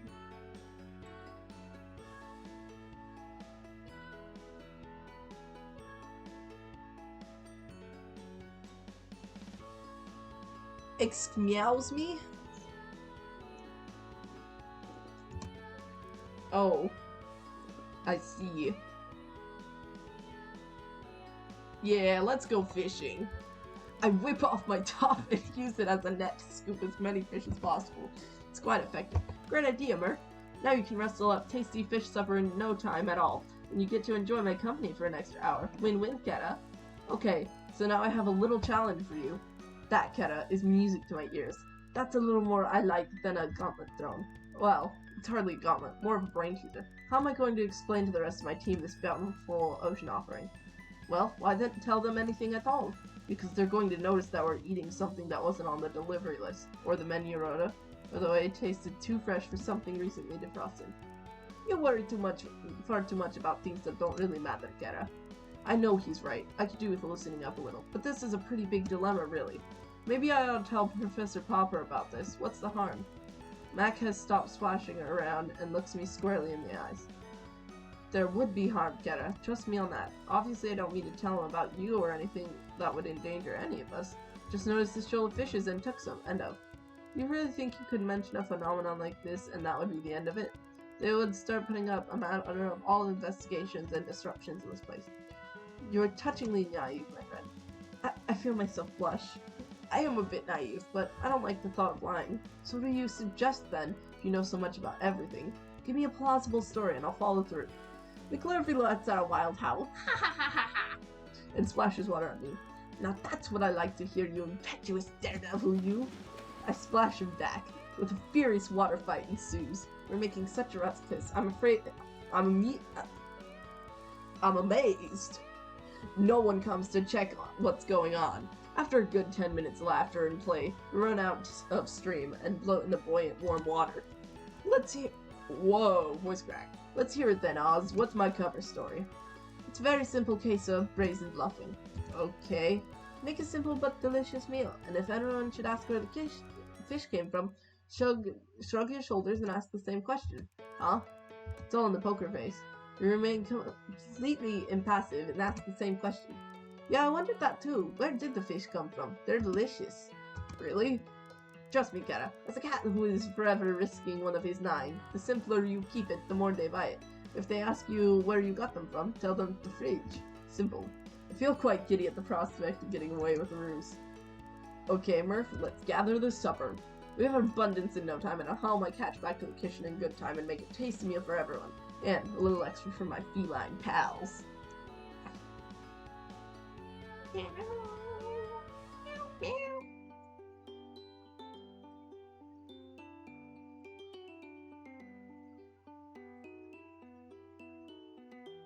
I feel like I should work on research more, but I really want to romance more. So guess what we're gonna do? Listen, this is in honor of Valentine's Day and love. And my sticker fell down and I'm gonna cry about it, so I'll be right back.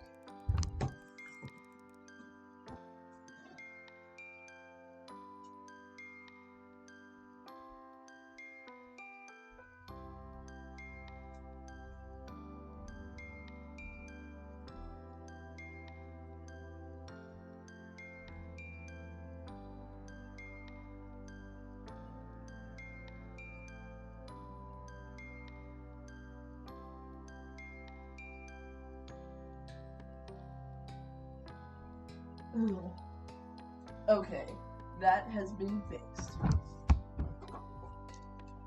It's a beautiful day to be slaving in a hot lab, so when Murph invited me for a stroll, it was easy to say yes. Not that I need much incentive to spend time with him. He's very engaging company. We've come to one of my favorite spots where the cliffs sweep you upwards to the blue water. Suddenly, without any warning, McMurphy plunges over the top of the towering rocks. I run to the cliff's edge with my heart in my mouth to see what's happened. There, in sight, I still haven't got used to it. He's in the water, more otter than cat, waving me to follow. Jump, Cata, jump! Sure, the water's grand. McMurphy! I'm shocked by the shrillness of my voice. I hadn't intended it to be such a shriek. I was aiming for stern astonishment. That's so dangerous. You could do yourself serious injury or worse from such height. Oh, bish, come on, Cata. You won't get to see the little surprise I have in store. You have already surprised me enough for one day. Ha! Which one of us is meant to be the pussy? At this, I am filled with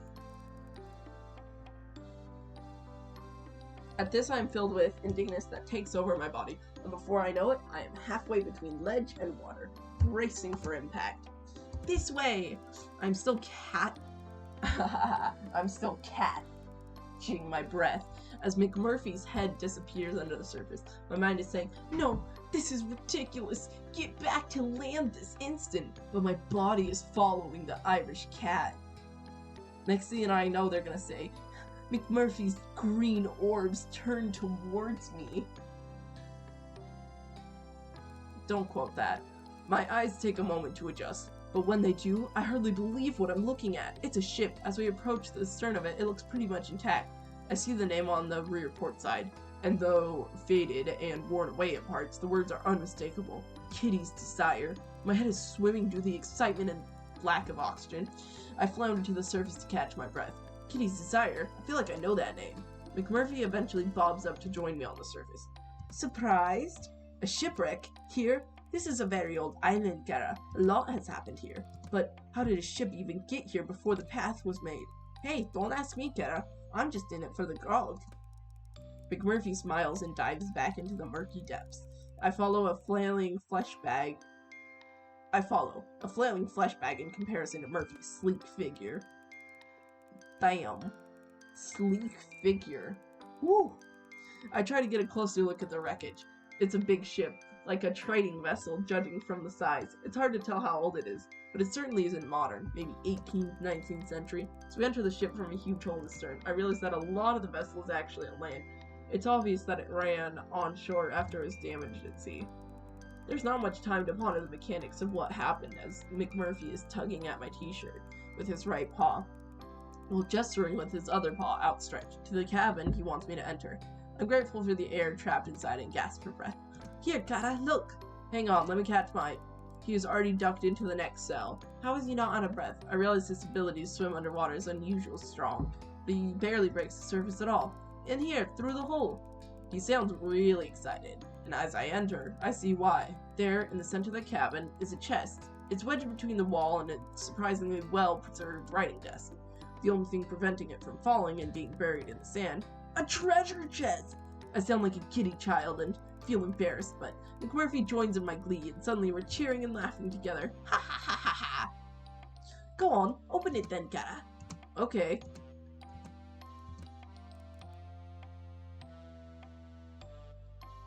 What are you waiting for? The key? Ah, does it need one? Well, of course it does, Murph. It's a locked treasure chest.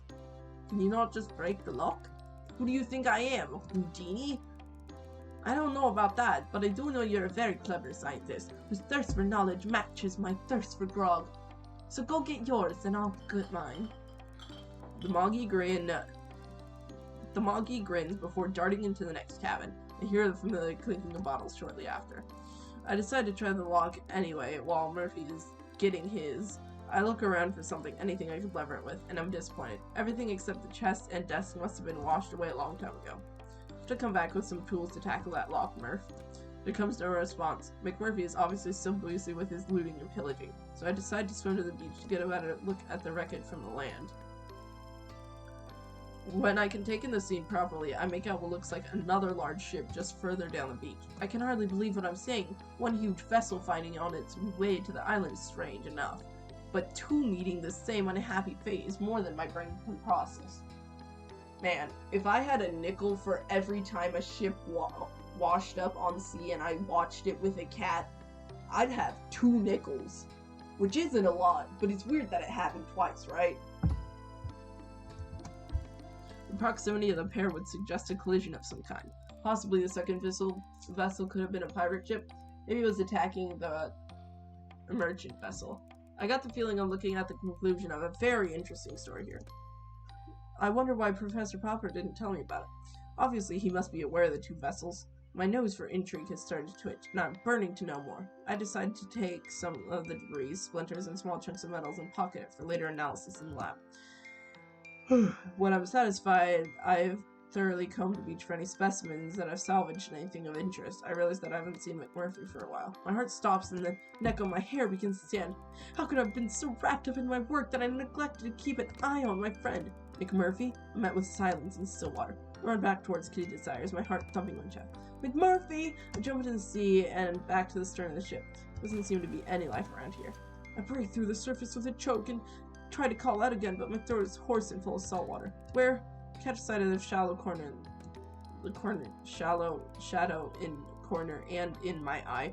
I dive under to get a better look and see instantly that it's the Irish cat stalking and prowling as if here on land. I grab him by the scruff of his neck and drag him back to shore. McMurphy, you loon! What on earth are you playing at? Catch my breath and check on him, but he's happily rolling on his back in the sand. Me? I was having a grand old time until you manhandled me with the big meaty paws of yours. Get serious sounds too mean. I'm gonna let it go. Big meaty what? Charming, I must say. I'll have you know I'm very worried about you. I fully appreciate it, Keta. Meaty paws. McMurphy has started laughing, and it's too infectious not to join him. Ha ha ha ha ha! Seriously though, Mac, that was some impressive breath control. I didn't see you come up for air once. I think I get it from my mother. God bless her. I think she has had fantastic lungs. Do you remember her? Flashes sometimes, but Kara, when I'm on that grog, I have all kinds of flashes, so who knows what's real and what isn't. I feel he's nudging me off that subject, so I respect his privacy. What do you know about these 2 beauties, then? We survey the ships in silence for a moment or 2. I know that they've been a source of great pleasure for me, Kara. Beyond that, I don't really care too much. You really are the embodiment of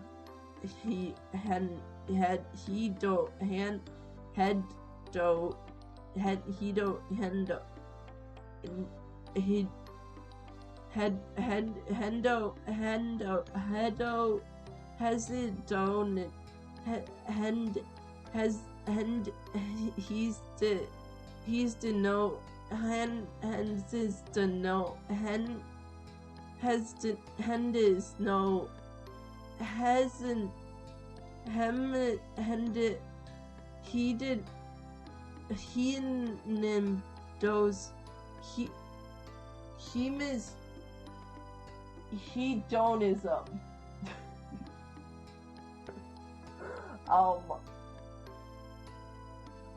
I was struggling a little bit.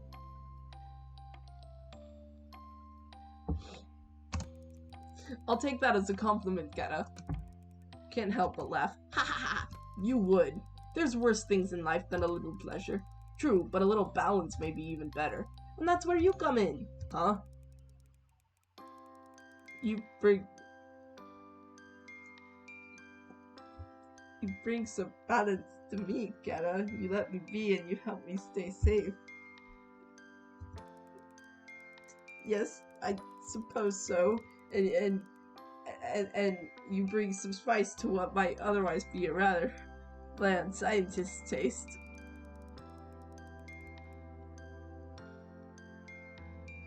McMurphy's green eyes glitter in the sunlight, and he throws me a wink.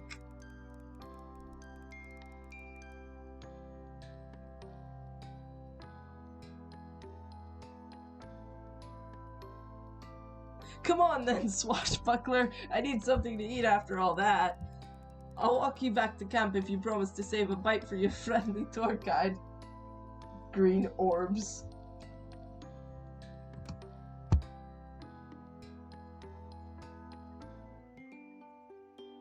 A Pirate's Tale extras.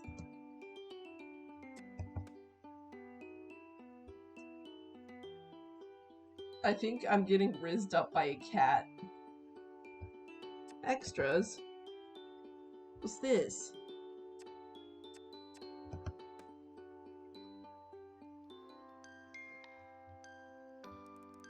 Wait, down. Having fun? The voice startles me. It's unfamiliar and I can't see who it belongs to, so I'm on my guard. Who's that? Show yourself. I've nothing to hide, but I am, naturally, wary of your intentions. Will you give me your word of honor that you mean me no harm? Multiple cats and a dog. No,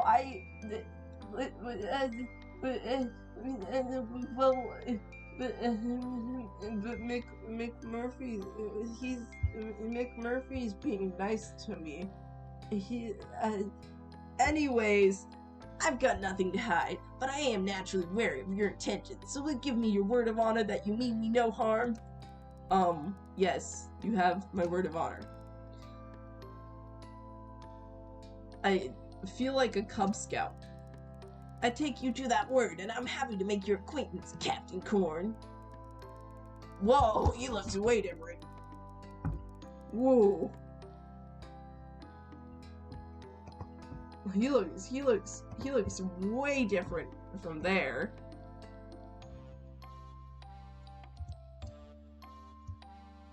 He looks... Hello. I'm not... Anyways. Hold on, my brain is resetting itself. Give me a second. Give me a second.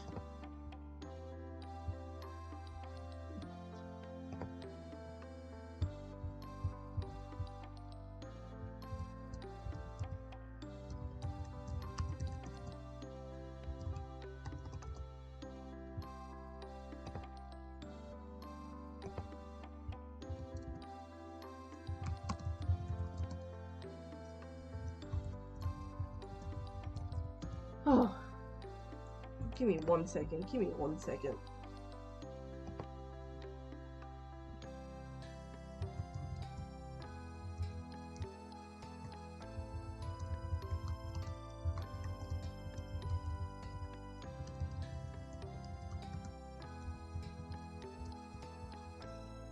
Okay, back to it. A tall, sleek gray cat has stepped from behind the wreck and is bowling in front of me. I feel obliged to bow back at him. I'm pleased to meet you, Captain. Do you live here? In the wreckage, I mean? I think I live elsewhere, but I've been here for a long time. I'm trying to find my crew. I realize he's wearing a vintage naval uniform. I'm not an expert on military history, but I'd guess it's from the 1800s.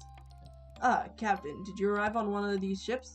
Yes, I captained the Kitty's Desire, but I fear to let my men down.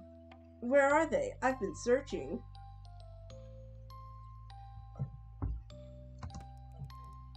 He seems quite disoriented. What happened? Looked like you had a bit of a run-in. Run-in? My eye, maliciously set upon and attacked, more like the disgrace of a vessel. It's a pirate ship. Be careful who you're calling names, Corn. They might just take umbrage, and then the cat really will have your tongue. Another cat has appeared. A petite, long-haired tabby is also dressed in some kind of costume. Identify yourself, stranger. A new cat has turned on you. Hello, my name is Paul Soap, and this is Captain. I know who he is, alright. What are you doing in my domain, Paul Soap? State your business. I was just digging around, not sure what for. I certainly didn't know it was your domain. It's not. This is unclaimed land as of yet. I dispute that the ownership belongs to this rogue and cutthroat. Hang on. Let's not get overexcited. Who's a rogue? That's not a nice thing to say about a fellow cat. Not put me in the same sentence as that mercenary's ne'er-do-well. She is a pirate. Calm yourself, Corny, right now. I'm more interested in what this human is digging for. Oh, nothing in particular. Are you really a pirate? I refuse to discuss my business in the company of this pompy goody two-paws. If you wish to speak with me, you'll need to see me alone. Off she walks with her tail in the air. Thank goodness that vermin has left us. However, she does make a point. If you wish to discover what really happened, you're gonna have to make a choice. Her story or mine? I don't like Captain Corn. She's boring. Also, I like men. Well, as Captain Lee seems to have disappeared, my choice is obvious. Can you tell me your story, Captain Corn? A wise choice in any event. Take a seat, if you will. My story is a long one. I do need to be absent time for teeth, and I shall hasten telling. And the merchant, blah blah blah blah, run town, blah blah blah blah blah blah blah blah blah blah blah blah blah blah blah blah, run far off trajectory, yeah, whatever, men, yeah, cabin, crashed, Sam is kind of cute, they argue, stuff happens, they're like, oh no, they're running, and then they're shooting, and then whatever. And then the pirate was fighting, and then it's dark, and then there was a hole because they crashed, and then they're in the water, and then they're alive, and then yeah, they looked for other people, and they got them, and then they're on land, and then they had a fight with the pirates, and then they make a camp, and here's the camp, they hunt and whatever. I really care about this story so much. Oh, all the cats are dying. Guys being feral and nobody likes them. Oh, and then the sickness got them. And then they became cats. Most of them got lost and deaded. If you refuse to eat cats, how is it that you're the way that you are? I don't remember too much about the transition, nor anything apart from what I've told you. I know I was bitten, but I can't remember how. Do you know what happened to me? He looks small and vulnerable. I want to cuddle him, but I maintain a respectful demeanor. Suppose you were all overwhelmed eventually. My understanding so far is that the process is different in each person depending on the amount of DNA that was transferred. The outcome, however, seems to be the same. You turn into a cat. Yes, I see. Of course I knew that. What about my men? Why can I not remember? Just that you and Captain it. Let me stay close. Yeah, seems fine. Oh. Sorry, Captain.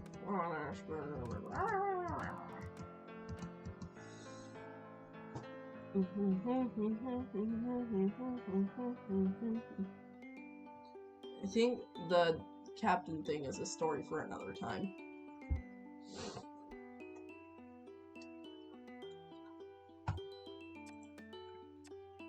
I'm gonna do some more romancing with McMurphy. sun is going down, I decide to retreat into my tent for the night. Undo the flap, I see McMurphy curled asleep on my pillow. McMurphy, you're gonna get fur all over the thing. Oh, hi there, Kara. You're back late. You scallion. Or are you in my bed? Ah, come now. We both know I'd get in your bed eventually, didn't we?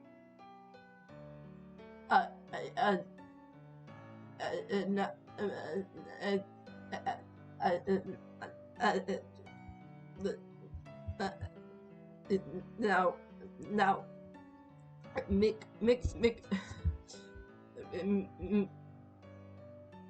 McMurphy. Hi. Hold.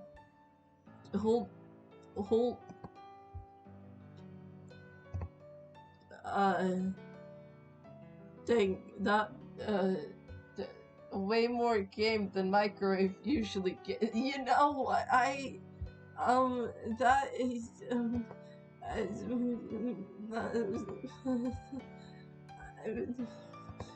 shut up. Okay. My aunt reaches for the spray bottle, but McMurphy throws up his paws defensively. I'm an unknown cat, Kara. This actually came to give you something for good behavior. Don't make me send it back now. Give me something. What? Ah, sure, now you're listening. Found something that might just interest you. If it's more of that grog, McMurphy, I can assure you I'm not interested in the slightest. I sit on the end of my bunk and push him off of my pillow, but allow him to stay on the bed. As he reluctantly moves aside, I can see a black corner poking out from under my blanket. What's that? Why don't you take a look? I eye him skeptically, nervous of what he's roping me into now. Tell me what it is first. Ah, will you just pick it up, Kara? It won't bite. I carefully reach for it and realize it's a small leather book, beautifully aged and yet seems to be in good condition. I open it gently as I can and fear that it might turn to ash in my hands.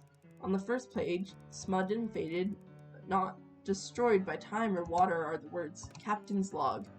Can't stop myself from gasping out loud. Oh, Murph, where did you find it? There's a lot you can find at the bottom of a bottle, or 12. Are you impressed?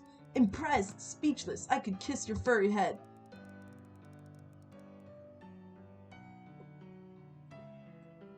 Well, don't let me stand in the way of your passion. I hardly notice he's speaking as I have begun to decipher the entries, and I'm instantly engrossed. 1789, the men are getting restless, and I begin to fear for the continued safe. I have coin. Hi. Hi. We're doing great. Men, you say? Yeah, there's men. Uh-huh. Hi. There's in 1789, the men are getting restless. I begin to fear for the continued safe running of this vessel, my vessel, of which they're mine to take ownership if my captain's instinctives serve me right. Are you listening? Oh, sorry, what? I said maybe I should leave you to it then. Yes. No, wait, McMurphy, tell me where you really got this from. Was it the treasure chest? No, Kara, would you believe it? The thing was full of nothing but sand and salt water. That bit of treasure, on the other hand, I found at the bottom of one of my crates of grog hidden in between the bottles. But this belongs to a captain. Why would it be in the crew's provisions? I'll let you figure that one out, Brainiac. Think of it as a puzzle you keep amused in your cold, lonely nights. McMurphy smirks and saunters out like 10. Mal texts my girlfriend back, they're complaining. Yeah, maladaptive.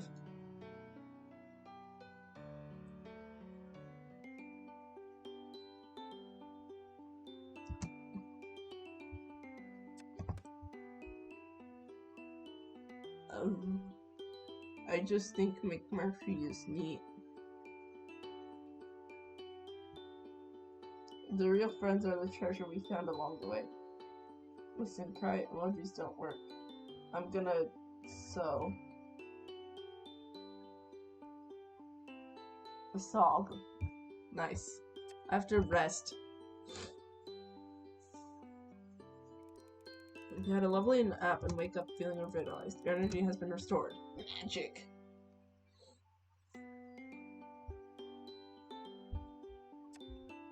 Gee, no, don't do the research. No, I don't want to research. No, I wanna romance more. Come back.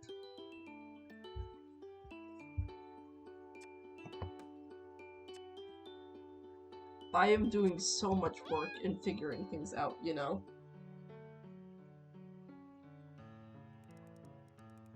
Look at that star, and now take yourself 1,000 miles beyond it and tell me what you see.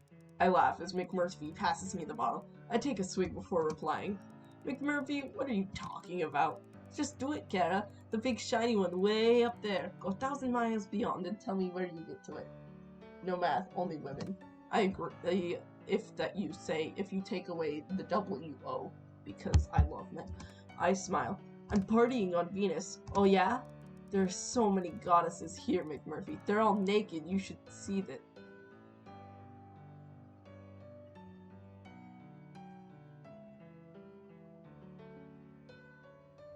What? Why would you... Ugh. Moving on. The laughing stops, or maybe it was only my head to begin with. I look at the fluffy cat, who seems far from his usual. You okay, kitty cat? Think there's a big pub up in that sky? McMurphy grins and closes his eyes. And there I am, my big human toes warming up by the fireplace, and my long hair is the same dark golden color as the ale. I have my man hand. They're singing lots of it, and people dance all around. Those that can't find space to dance on the floor dance on tables naturally. There's an old sky pirate in the corner telling his stories to anyone who will listen, and the time he sailed to Jupiter or Mars, and you're there too, of course. You sat right next to me. We're unlimited drinks because we're famous in these parts. We're practically royalty. Why is he talking about his toes? Why are you bringing the toes back up? Maybe think about that. Ale, stout, beer, whiskey too. They just keep coming. When it gets dark and the place is quiet, we sneak out back to the beer garden. There's a clear view of Earth from where we're sitting. We don't miss it. McMurphy spits. We talk about our adventures, how we sailed off to this damned island, and how the ship became airborne. We talk about how we fought the big-breasted, bloodthirsty alien witches of the Emerald Star, and how we had to charm our way out of the space slug's lair. And now I reckon we had a lot of fun. Of course, you wouldn't be able to keep your paws off me. You'd be begging for a kiss and saying, "Now, Kara, I'm not a piece of meat, you know," and you'd be saying, "Oh, McMurphy, just one of your world-famous kisses, the fancy French kind." And I'd be saying, "Please, Kara, control yourself." Not the milk loaves. Why are you romancing cats? The big boobs fair. Damn, cats got riz. It's because it's a cat dating sim. It's called Perfect Date. What do you expect? I start snickering again. What are you laughing at? You. Are you trying to say that you wouldn't be all over me if I was human? Of course I wouldn't. Ouch, now don't be mean. You'd be the one begging me for a kiss. What on earth gives you the idea? Top of the morning, Kara. I love you so much, to be sure. Give me a smack or pick on. That is so offensive. I stopped laughing. I went a little too far there. I'm sorry. McMurphy lets out a wry smile. Well, maybe I would try to steal a little kiss. Who could blame me? You wouldn't get one. McMurphy's smile disappears. You know something, Kara? I think I should just come out and say it. Say what? They're alright. There's a pause. An uncomfortable pause. It's just a slightly confusing one. Puss in Boots needed the money. No! You're alright too. McMurphy is gazing at the stars. I don't know what I'm doing. It's a strange feeling. I'm used to being a step ahead of everyone. Well, 2 steps ahead of you. Hey, don't be rude, Murph. I laugh. Ha ha ha. McMurphy grins. This feeling, it isn't new to me, but I'm still not sure what it is. All I know is that you get me in the way no one has before, and I get you too. Even if you don't care to admit it. I guess it's time to let the cat out of the bag. Without thinking, I look around. I'm so used to bagging and unbagging cats from work that I take him literally, but his expression stops me from reacting.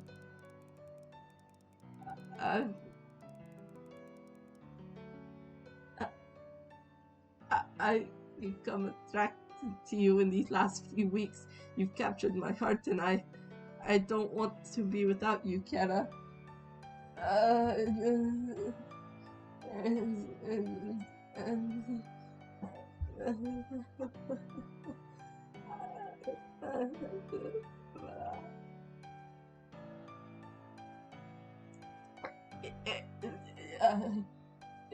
Interest this um uh um uh uh wow, gee, let's read chat. This is crazy. 2 feet, you say, Smirk. 2 of them. You have to let the cat out of the bag now. You want to know a fun fact about male cat parts? No, I do not. You're the one who chose romance. I'm fine with this. I feel nothing towards this, towards somebody saying that to me.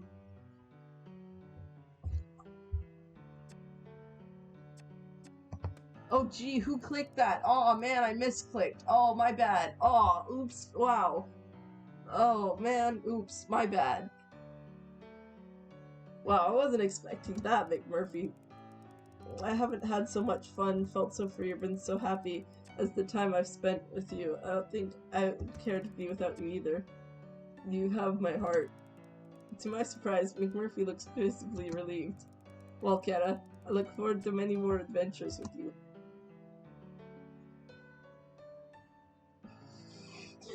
Brombu interject energy. I don't know what you're talking about. Can I not do this one anymore? No! That was mean. Let's close the game now.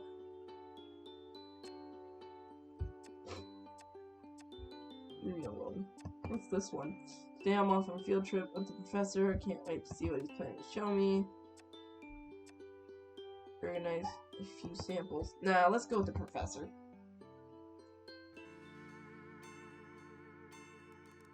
Professor Popper told me to be ready early and dressed for hiking. We're doing field work this morning. I'm not sure I'll have anything that would pass for hiking gear, to be honest. With some sturdy shoes would be good. Oh well, lab coat and trainers it is, then, as usual. Message from the professor lights up on my catalog. Set to go, I'm waiting outside my tent. Ah, Professor... No. What was it? Ah, bottle of soap. Are you ready to go? Are you ready to go for our field work today? Yes, of course, Professor. May I ask where we are going? Somewhere I think you'll find very interesting. No, that's Southern. Gilf. No! No! No! No! Why? No! Professor hands me a backpack. Here, take this bag. It's very full, but surprisingly light. Popper is set off a brisk pace following me on his shoulder. This way. I run over to catch him up. After some serious walking, with me struggling to keep up, the professor stops abruptly. Do you hear that? In the distance, the sound of bubbling water. We're almost there! Secretly, I'm relieved, as I don't think I can go much further. Just a little climbing. Climbing? I had my dismay. Where does he get this energy from? It's just at the top there. Not as difficult as a climb as it looks. We are in front, almost vertical rock face. Just copy me! He clambers up expertly. I manage to find a spot that will support my foot and start the climb. I make little progress before slipping and falling flat on my bum. I can see the chat is going. I will read in a second. I try again. This time I take it slow. Again, I fall. What has happened to the benefits of catification the others keep going on about? Professor notices I'm having trouble and holds out a hand for me. Managed to climb up just enough to take hold of him. He lifts me the rest of the way. His strength is impressive. Curious even. Not a fan of climbing, eh? Can't say I've done it much, Professor. Come along, then. I can get you there. He pretty much pulls me the rest of the way to the top and leads me to the entrance of the small cave. The sound of running water is very loud now. Listen, Gil for sure. No! No! No! Old men are like wine and cheese. Delicious. I mean, look at him. He has a tie swanky. Do I want you to be a mod in my chat? Do I have to let you be a mod in my chat?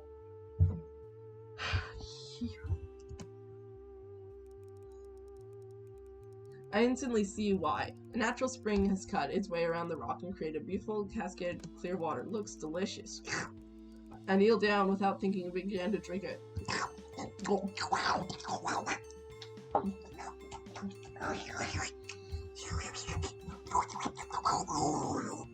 It tastes amazing.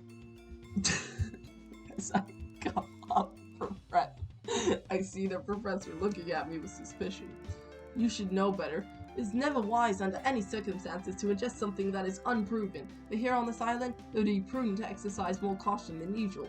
I feel embarrassed as my lack of consideration. Yes, of course, sir. I wasn't thinking. I was so thirsty and it looked so good. I do understand. Many have made the same error. Fortunately for you, it is tried and tested for safe consumption.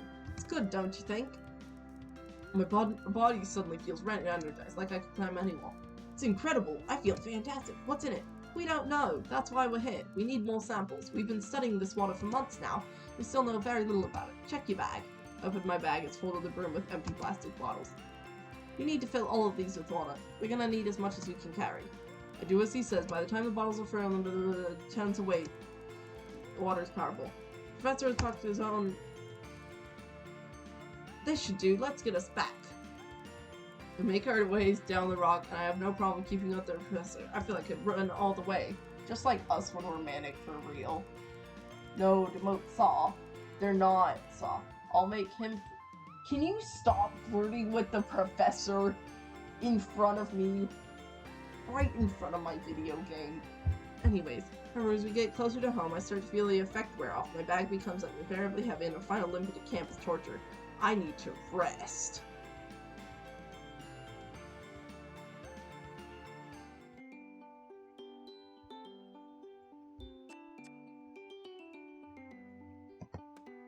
Research.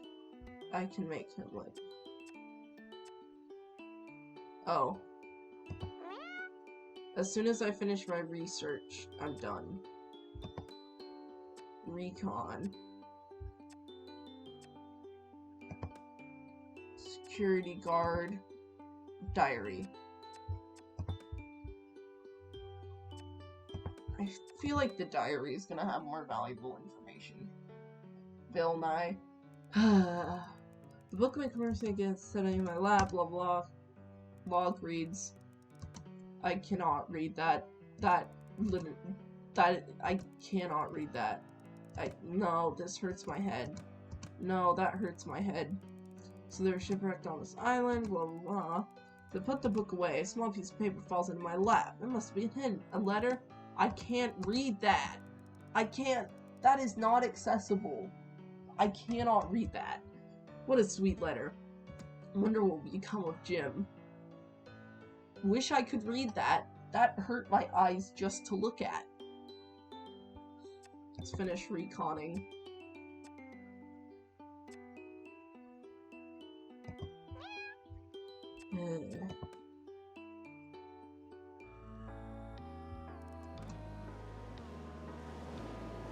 Oh, jeez. The waves are crashing. The sound is so loud I couldn't make myself be heard. I still scream. There's a life craft moving away from the ship. I'm going down the ship, being thrashed against the sides of the wooden vessel. This isn't right. The ship looks wrong. Oh my gosh! Oh my gosh! First I was having a nightmare, now I'm in hell! Good God! Good God! What? What? That is terrifying! What? You love me, I swear. No. The cat looms close up to mine. Everything is wrong, all of it. Which cat are you? But the words come out of my mouth as mewling. As I realize I'm not myself. I'm some kind of beast. Suddenly I'm flying, in the claws of some enormous bird. The beating wings are deafening. I look down on the ground, seeing it approaching fast. You can drop through the break. What does that mean? What break? What break? Breakfast, rise and shine.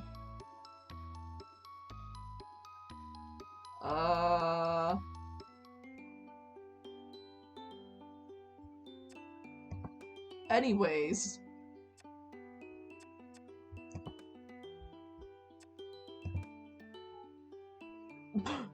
I'm scared. We got drugged, bro.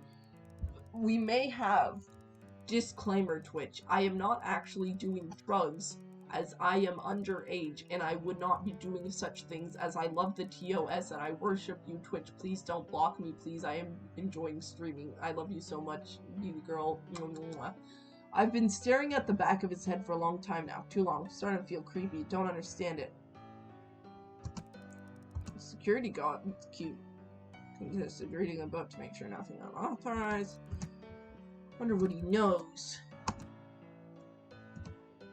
Oh my gosh, it's Zane, guys. Zane is back. Hi, Zane. Sit next to Zane. Me on the stand. Him in that chair. He's not wearing his big coat and the short sleeve shirt. It allows me to notice for the first time how, surprisingly muscular he is. I never truly thought of him as security in the bodyguard sense, but now, squinting at him sideways, trying not to stare too obviously, I begin to see him in a new light. Pick up the courage to talk. Hey Zane, how are you? Are you trying to start a conversation? He says this without looking up from his crossword puzzle. I'm a man who knows how to do crossword puzzles. Okay. What a spicy game. Hey, BB girl Zane. BB girl. Oh, I suppose I am. Yes, I don't get to chat with humans much in my job. Research Assistant 125. He rolls the words out like he's reading them. Oh, yes. I guess that's me. What does the number stand for anyhow? You don't know? He asked monotonously as he eyes glued to the crossword. Honestly, no idea, Zane. I don't know much at all. There's a lack of intel sharing on this project. Which project would that be? This one? The whole research project? Depends who you ask. I was asking you, really. Don't understand your job. I don't need to. I don't care about those things. I don't need to. What do you care about? Zane looks at me for the first time. You really want to talk, don't you? Well, there's not much else to do here besides I'm interested in it all, aren't you?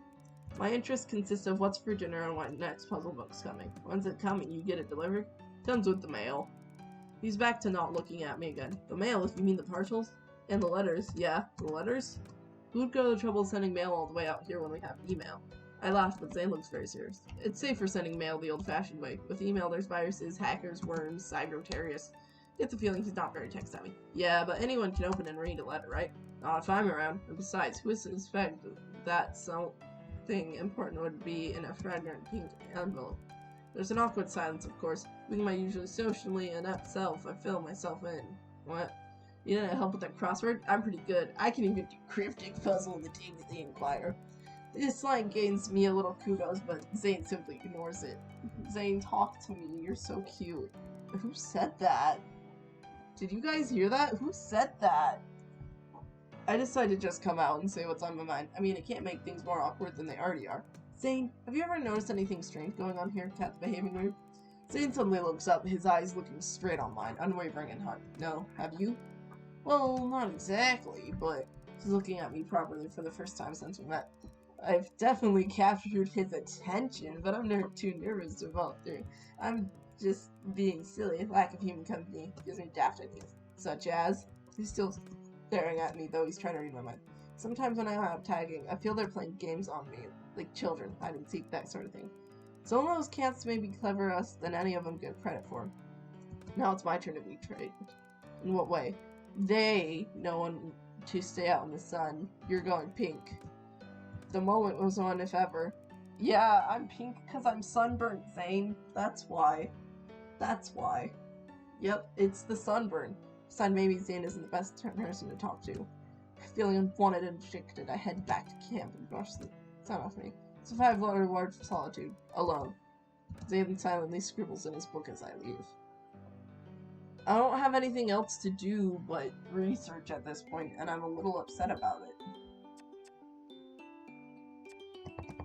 Let me romance. Maybe if I just rest again, it will fix it. You had a lovely nap and I've been feeling revitalized. Your magic has been restored. Magic. What if I just sleep again? No! I don't want to go.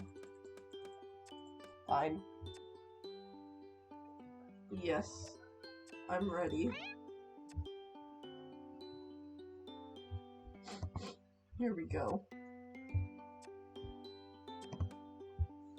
Here we go. We're about to leave. In the lab doing floor research. Packing, blah blah.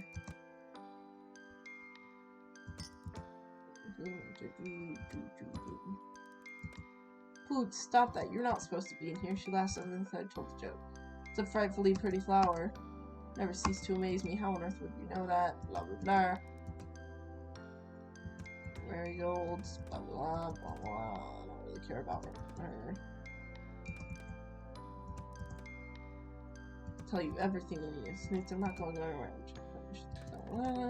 Not tinkering. This is my job. If I don't get it done, the professor will want to know why. And explain to him you had better things to do. Won't tell you again. Put you in a pauper cage. Careful with that flower. You did that on purpose. Leaving the broken glass. No, I have to leave. I'm forced to gather my thoughts. Changing my appearance. Even the stubbed tail hasn't been a problem. Could see it. This new development is a turning point. My pupils have turned into vertical slits. I can't risk anyone seeing me like this. I'm gonna hide out for a while and see what happens.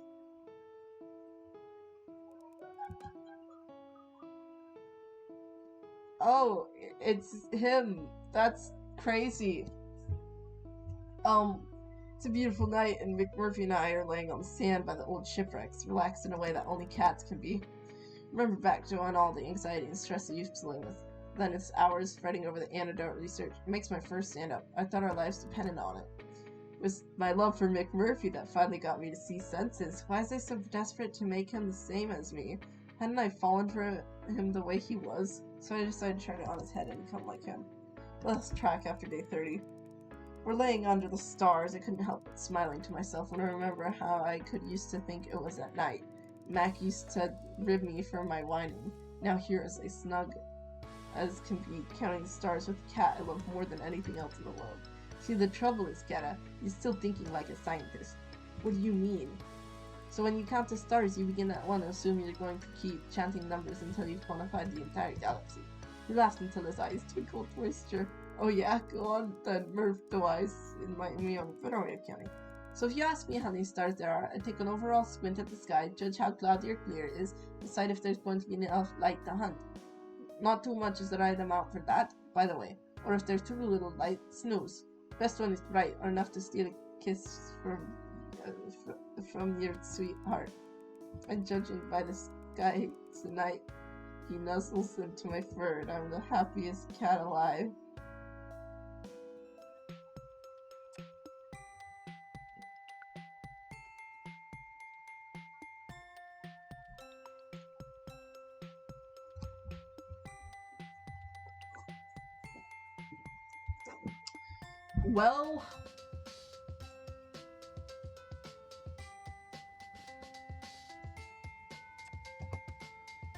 Well,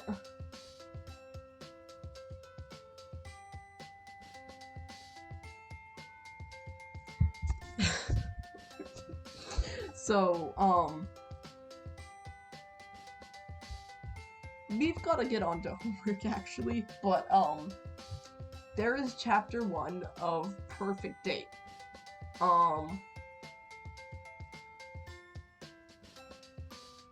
Is this one we want to continue?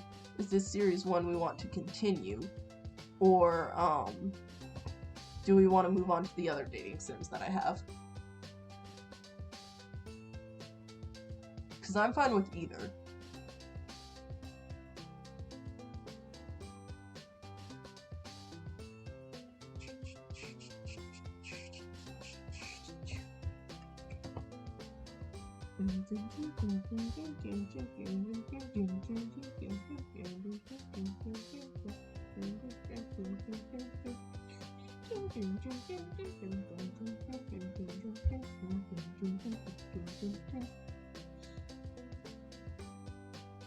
Because I might continue streaming this game, but I do also have a few other dating sims that we could choose from, potentially.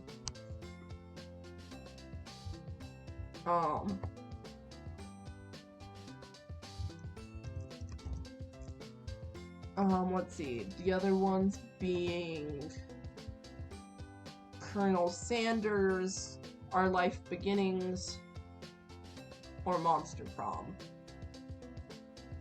Where's the cat? Where's the cat? So you guys want to continue the cat one?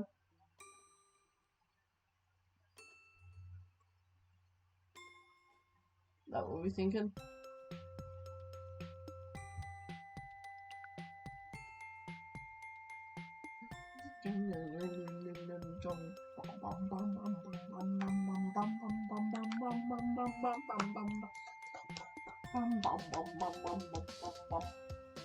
Which dating sim you got? Okay, okay. So the options we have, actually, hold on. Let me just show them. So,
miscellaneous and crap.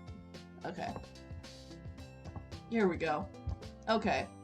So these are the current dating sims that I have available.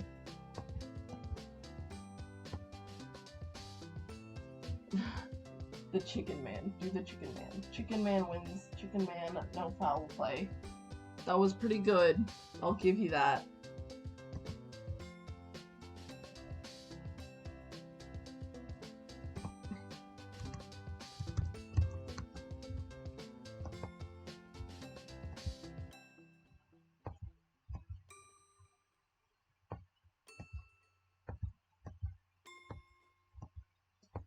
Okay, so we're thinking Colonel Sanders then? Yeah? Time to gawk as some finger licking confinement. Thanks. That was really great. That was really great.